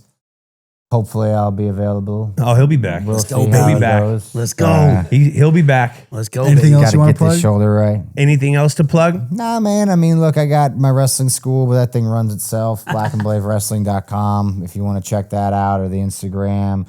Got coffee shops. Got a couple in Big coffee guy. Big coffee guy. I got a couple in Iowa, 392 Cafe. Me and my wife just recently invested in a coffee company out here in LA called Dayglow. Oh, one just moved in my neighborhood. Dayglow. It's so good. Venice? No, Larchmont. Not yes. Yeah. The best coffee in Los Angeles, hands down. It's so good. Hands down. They got 4 of them around. Where are we here. getting our beans from? Dayglow roast their own, dude. Oh. Yeah, they have their own. We got to bring roastery. them in from somewhere, don't we? Like, They get them from Colombia, all over the place, dude. Yeah, I mean, Brazil, Colombia, any of the Ethiopia. any of the coffee belt countries. I mean, they do it all. So Ethiopian has some really good coffee. Is Don't know Dayglow- that? Ethiopia is some of my favorite beans. See? They're always very fruity and bright. Heck yeah. Is Cooper Dayglow- Cup schooled me in the coffee. Oh yeah, Dodo. Ethiopia, Honduras. I mean, the list goes on and on. There's a whole coffee belt. You can check it out. But yeah, Dayglow rocks. So if you're into that, you can check it out. I think it's dayglow.coffee, or like drink your Dayglow coffee on Instagram. I'm not sure. But yeah, I think those are my big things, man. Check out my wife. She's still on the show every Monday on Netflix. Best to ever do it. Becky Lynch, Intercontinental Champion. And I think that's it, man. Well, thanks for coming on, my dude. Cheers. I've got a holiday hack for you. 3 words, triple treat box. Oh, triple treat box? That's right. Pizza Hut's triple treat box is back. 3 courses in a festive holiday box. Get 2 one-topping medium pizzas, breadsticks, and cinnamon sticks starting at just $19.99. It's the only meal that holidays as hard as your favorite ugly sweater. You know, the one with all the bells and whistles. Same vibes, more cheese. Pizza Hut's Triple Treat Box is back for a limited time. Unbox an iconic holiday feast and a staple here at the Nut House. Order online or through the app today. Limited time only, additional charge for a pan, extra cheese, extra toppings, select desserts, and cheese stick upgrade. Product available, packaging, prices, and participation may vary. Taxes and tip and delivery fees extra. I've always prided myself on coming up big in the biggest games. Now, Sparks make sure I still get up for the big moments off the field, if you know what I mean. Rose Sparks are a 2-in-1 prescription treatment for guys who need a game-winning play. They dissolve under your tongue to work in 15 minutes on average. With Rose Sparks, guys can get harder, have more control in bed, and more satisfaction for their partner. Rose Sparks gives guys a boost to get harder and last longer, especially in big moments like these. Don't call an audible. Rise up to the occasion and unleash your inner MVP. Go long and play strong for up to 36 hours with Rose Sparks. If prescribed, new sexual health patients get $15 off your first order of Sparks on a reoccurring plan. Connect with a provider at ro.co/GWN to find out if prescription Rose Sparks are right for you. That's ro.co/GWN for $15 off your first order. Man, So cool. Insightful cat. Yeah. very insightful. Very, very gratitude guy. I like that. He's a foxhole guy. That's the guy you want in your locker room Yes. with you. Yeah. Hey, he team player. Team Hell player. yeah. Man, he's just, he's got like a good energy where like it's a healthy, like I'm confident in my life. I like great dad, great husband, great worker. No Like- Peter Griffin, but he's a family guy. I love that. Tyler, I think we. I'm sorry, should get Kai into guy. the chill zone real quick before. Well, hold on, Yeah, hold on. I left. I mean, I didn't. You would He think, might come back and beat you up, Tyler. One arm and all. you would think he would appreciate the role of heel. Is that you? You're the heel. Oh, were you heel? You're the heel. I'm Were you- the was that heel. what you call that? I'm the Is that heel for scoring. Was that what shaking in your boots is called healing? All right. Your scores get influenced way What are more you than talking mine do. about? Your scores are only ever 0.5 Bro, this above is or the below what kickoff they to said. Cody Rhodes. Who's Cody Rhodes? Fucking the baby face of the WWE right now, dude. I mean, Jesus Come on, we just talked Christ. about I it, know, man. even still, he's still What struggling. are we getting talking into about, bro? Man. Seth freaking Rollins. Hey, he's ride or This die for four- wrestling though. four- He Ride put or it. He die. ride or die, baby. You ride or He die. put you on notice. for wrestling. It is artistic theater, right? That's highly athletic and highly skilled. However, the stakes, the outcome of the match, which we can only ever look at the outcome of the match, is predetermined. I love the craft of wrestling. I think it's great how they can blend athleticism and Well, it's time to improvisation start and the chill storytelling, zone. But the stakes aren't high. Which is brought to you by Coors Light. Get Coors Light delivered straight to your door. Visit CoorsLight.com/GWN and always celebrate responsibly. Perfect for moments like this when you can just choose chill. Choose chill. It's always the right choice. I choose anger. You need to choose chill, Oh, Kyler. choose chill. You need to Chill's the choose best. chill, Kyler. You need to choose it. What are When we these doing today, mountains are Jack? blue, baby, you choose chill. Sorry, I was just sipping my cold. Man, they're Coors freezing Light. today. Little bit of that. I feel like I'm in the Rockies because Me it's kind of too. warm right now This in is LA. hitting today, bro. This is hitting warm. extra hard. Kind of warm. Nothing cools you down like a silver bullet, baby. Nothing like it. We Come got- on we now. I don't pulled think one Come of on. those They don't out like when Silver Kyler Bullet. was They over like- there. Nothing cools you down Getting like into a Seth Colorado Rollins. Kool-Aid. like some Colorado Kool-Aid. Yeah. Cut that silver bullet talk. Come on now. Yeah. Today, What'd you say? You said something over there. What? You had that shit-eating grin. What are you talking about? Colorado Kool-Aid, baby. we got to go crack a couple more of these out back after this. Oh, hey now. Oh, today, we're going to pull back the curtain a little bit. We love pulling back the curtain on life inside the NFL, all the aspects of it, not just the on-the-field stuff. Jules, today I want to go over nutrition and food in the NFL, particularly from your standpoint, and then just as a whole. First off, what's an average day in season look like from a grub perspective for you? Well, I can only speak on how it was at the Patriots, Yep, and it evolved for sure. You know, like when I first got there, there was dietitian, and then we got another one. We got Ted, Shout out Ted. who he took it pretty seriously. We'd have food stations. We had like fruit bars, and everything was labeled. Either it was gold or silver, gold, platinum, Oh, or bronze oh, on like the health benefits. And so like if you go to like the fruit station, you'd have like, you know, the raspberries, blueberries, pineapple, and then you'd have the labels of what they were according to whatever study Ted was going through, that, you know, or whatever it was. yeah. You know, this is good for your blood, you know, so we'd have that all categorized. It was on out. everything. That sticker, those You know stickers. they We'd have that. do that in France. Oh, I didn't know that. It's like it's part of their like nutrition. like, Yeah. it's actually awesome. Yeah. So you'd always have the fruit station was always available. You'd Nice. walk in on the left, fruit station always available. Salad bar station, which same thing. And then, you know, 3 times a day, morning you get there, there'd be breakfast, hot bar. You'd have your eggs, your proteins, chicken sausage, pork sausage, bacon, turkey bacon. There'd be like a starch, a hash brown of some sort. Then you had live action station. Ooh, I like this. You know, so, you know, during lunch, that hot station would be a theme for the day. And then, when, you know, if Chung was around, we'd have, you know, Jamaican week, and we'd have the jerk chicken, and it'd always be a beef, chicken, fish. I agree, man. There'd be 2 vegetables. Yes. Once again, everything having your grade system. So on that hot meat, say it was a beef, it would be like maybe for that day, it could have been like a silver or maybe a gold. But Cool then for that. there's like the fish or something that's like a platinum. Oh, yeah. or That was real good. whatever the grading scale Piece was. of that oil you need. And then you'd have, Omega-3s. so then I think we have our gradings. So you have fruit, vegetables, hot station.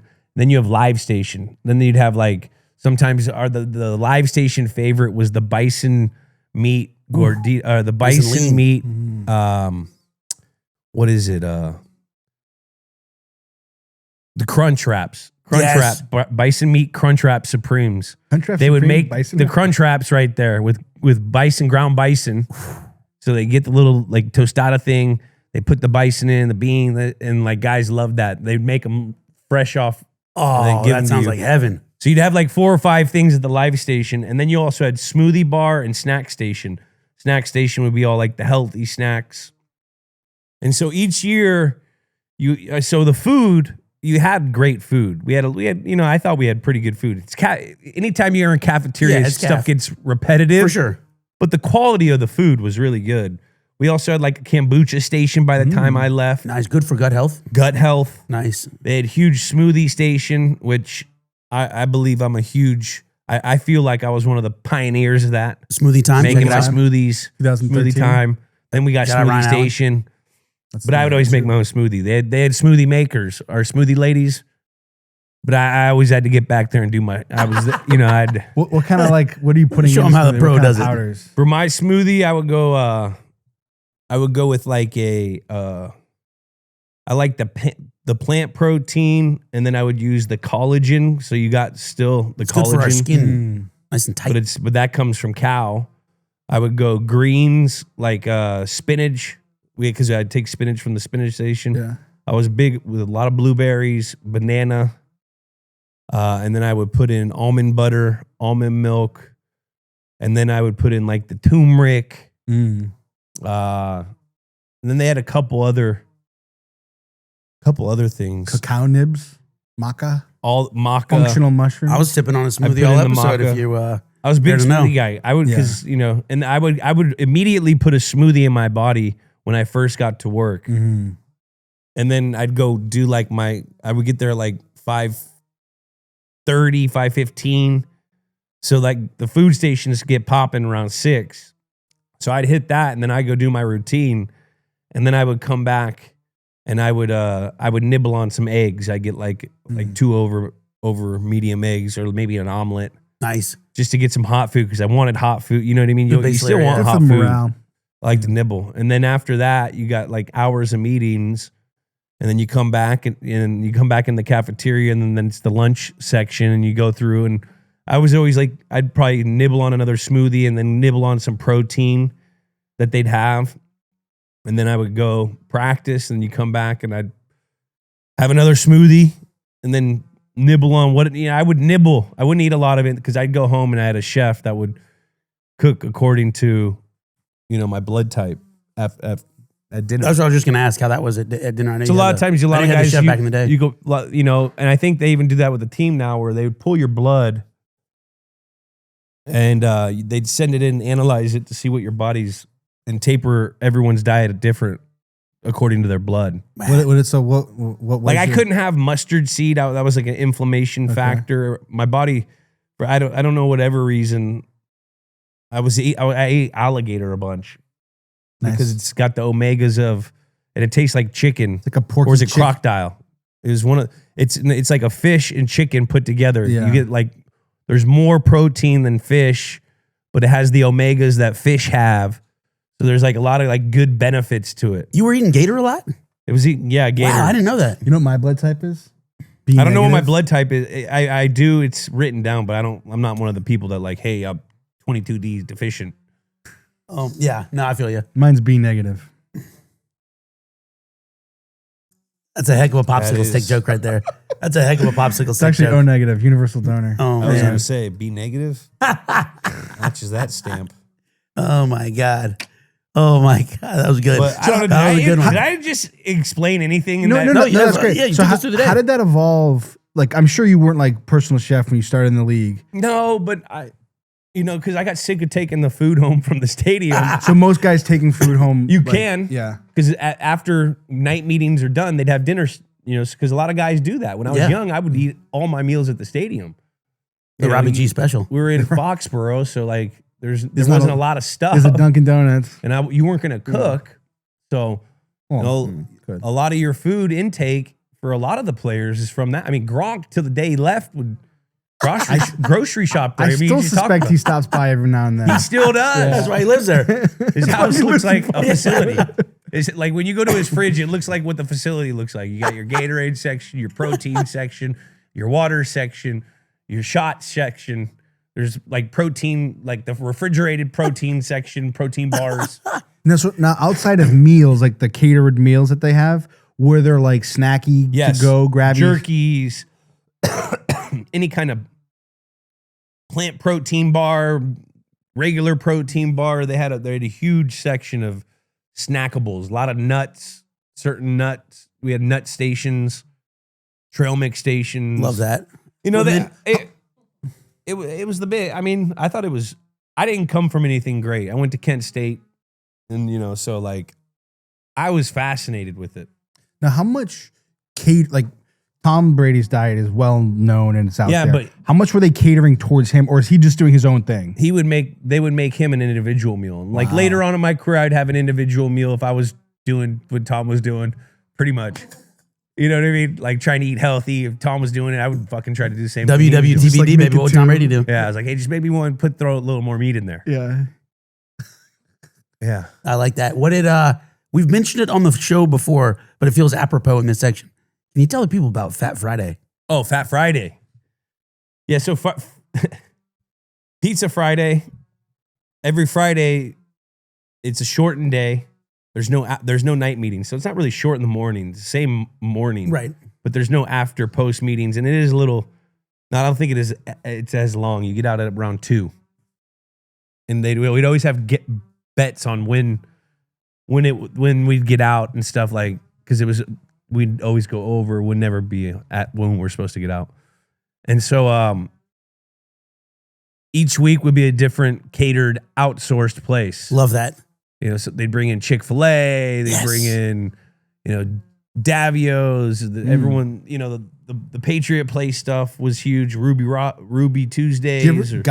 Guy Fieri has a restaurant in Patriots Plate. Was We it probably ever them? had Guy Fieri's thing. Didn't- They'd the bring in cantina or Five something? Guys. That sounds right. There'd always be a sushi like station. Ooh, so fun. they bring in the sushi, I think, from Fish Bar or whatever is up there. Nice. And then there would be like we used to have to go. They used to have to send people like to like New Hampshire before they had Chick-fil-A in the area. You know what I mean? Like we get chicken spots because a lot of guys guys like chicken. It's when the Popeye Wait, so, sandwich like- was putting people in a chokehold. So there'd be Sometimes there'd be pizza. I liked Five Guys Day it's the best, bro. because Five Guys in is so low key underrated. the Five Guys hot dog slaps. Don't sleep on it. The one they cut slice it down and the they- middle. Yes. they pan On fry the it griddle top. Oh my God, bro. and like Goated. now, are all these options available most Fridays, or it's like this Friday is Chick-fil-A? it'd be like Chick-fil-A and something. Okay, There'd a be variety. there'd be a couple things. I'm pretty sure sushi was always brought in. That's nice. You get sushi. What else were hits? I remember when they bring Chick-fil-A and guys would just go crazy. Guys love Chick-fil-A. Yeah. Everyone loves Chick-fil-A. I love Chick-fil-A. Chick-fil-A is like a great after sport. Kid, Yeah, like it even is. when you Yeah, read, like, little yeah. girls and stuff with Lily and stuff, let's go Yeah. to Chick-fil-A. Yeah. Yeah. Yeah. You know what I mean? Can we So- get Chick-fil-A today?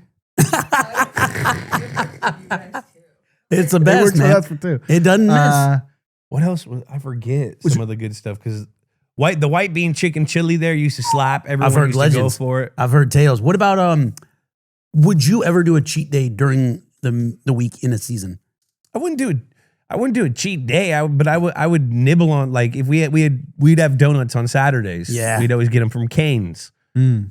Cane's Donuts out in it's north of Boston. We just drove Saugus. And Bring it down to Foxborough? I love Cane's. And there'd always be a little knife there, and guys that were conscientious you just take a little slice of a donut and you taste it. Just a little nibble will do you. A little nibble. I like and that. Throw You a can- dip in. They're on Goldbelly. Oh, nice. We You gotta can get get some some canes shit here. down. I tried it. Didn't work well. Didn't hit as well. Oh man. No, they came all jacked up. I tried it. I love Cane's Donuts. We got to get one of the coaching assistants to drive him out, blueberry maybe. Maine. They got a good glazed donut. Love that. Is there anyone on the team that was like, I know we've heard legend of Chad Ochocinco. Is there anyone that was like notoriously like terrible with food? Nah, but I remember when I was young, Greg Lewis used to come in. He used to come in with the Dunkin' sausage, egg, and cheese every day and a Dunkin' cup of coffee. And it wouldn't be every day he'd have a sausage, egg, and cheese croissant, I think, from Dunkin'. And it just cracked me up. Greg Lewis down there in Baltimore right now. Wide receivers coach. How many? Shout out. How many calories were you burning like daily? A lot, especially early on in my years, because I was on scout team. You're on special teams. Very little rest time. So how many calories a day do you think you were eating? I don't know. It was all pretty calculated because you're naturally counting every time you're putting something in. Yeah. By when you start knowing, and then a lot of it is when you can eat. Okay. It's the timing. Like after like a practice, you're pretty swamped. Your body's pretty inflamed because you're going so hard. You want to fuel it with. Then it's win. It's not what. More win than what. Yeah. Did you have any like pregame, either the day of or the night before, like routine of like, oh, I always want to have more carbs or I want to have this or that? I used to get a lot. We'd always stay in a hotel and you'd always have a marinara, meat sauce, some sort of like chicken breast, pasta, white brown rice. There'd be steak.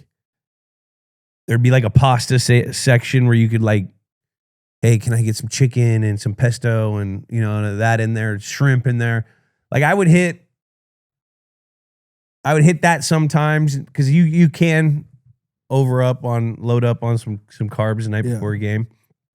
But I was always boring with it. I would just get like a few scoops of brown rice and I'd always judge the hotel by the meat sauce. Put the meat sauce on.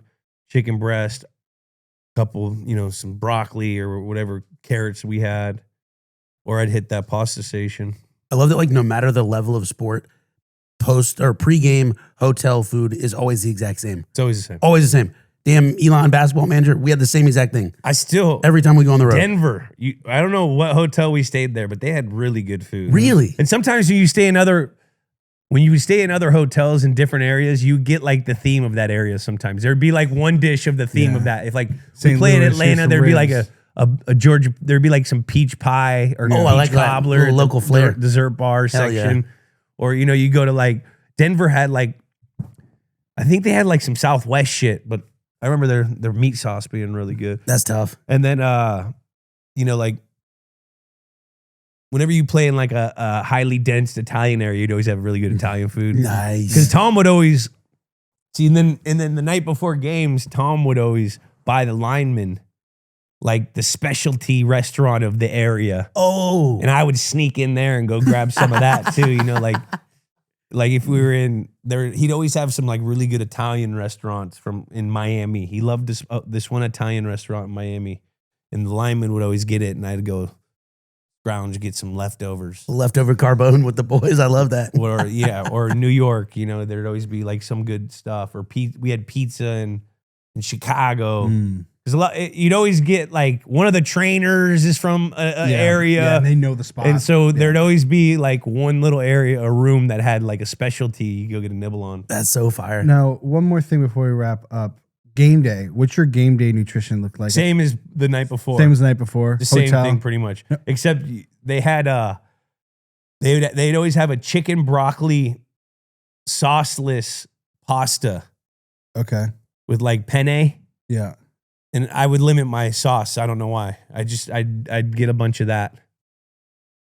And I'd have PB&Js because we'd always have pre-PB&Js made. You'd have those, which I went back recently. They're making homemade Uncrustables. Wow. With the healthy stuff. Wow. Where they're cutting them and shit. Evolution. I love this. They're making them at the facility. Wow. Instead of, because they used to just give you they'd make a PB&J and cut them and then saran wrap them.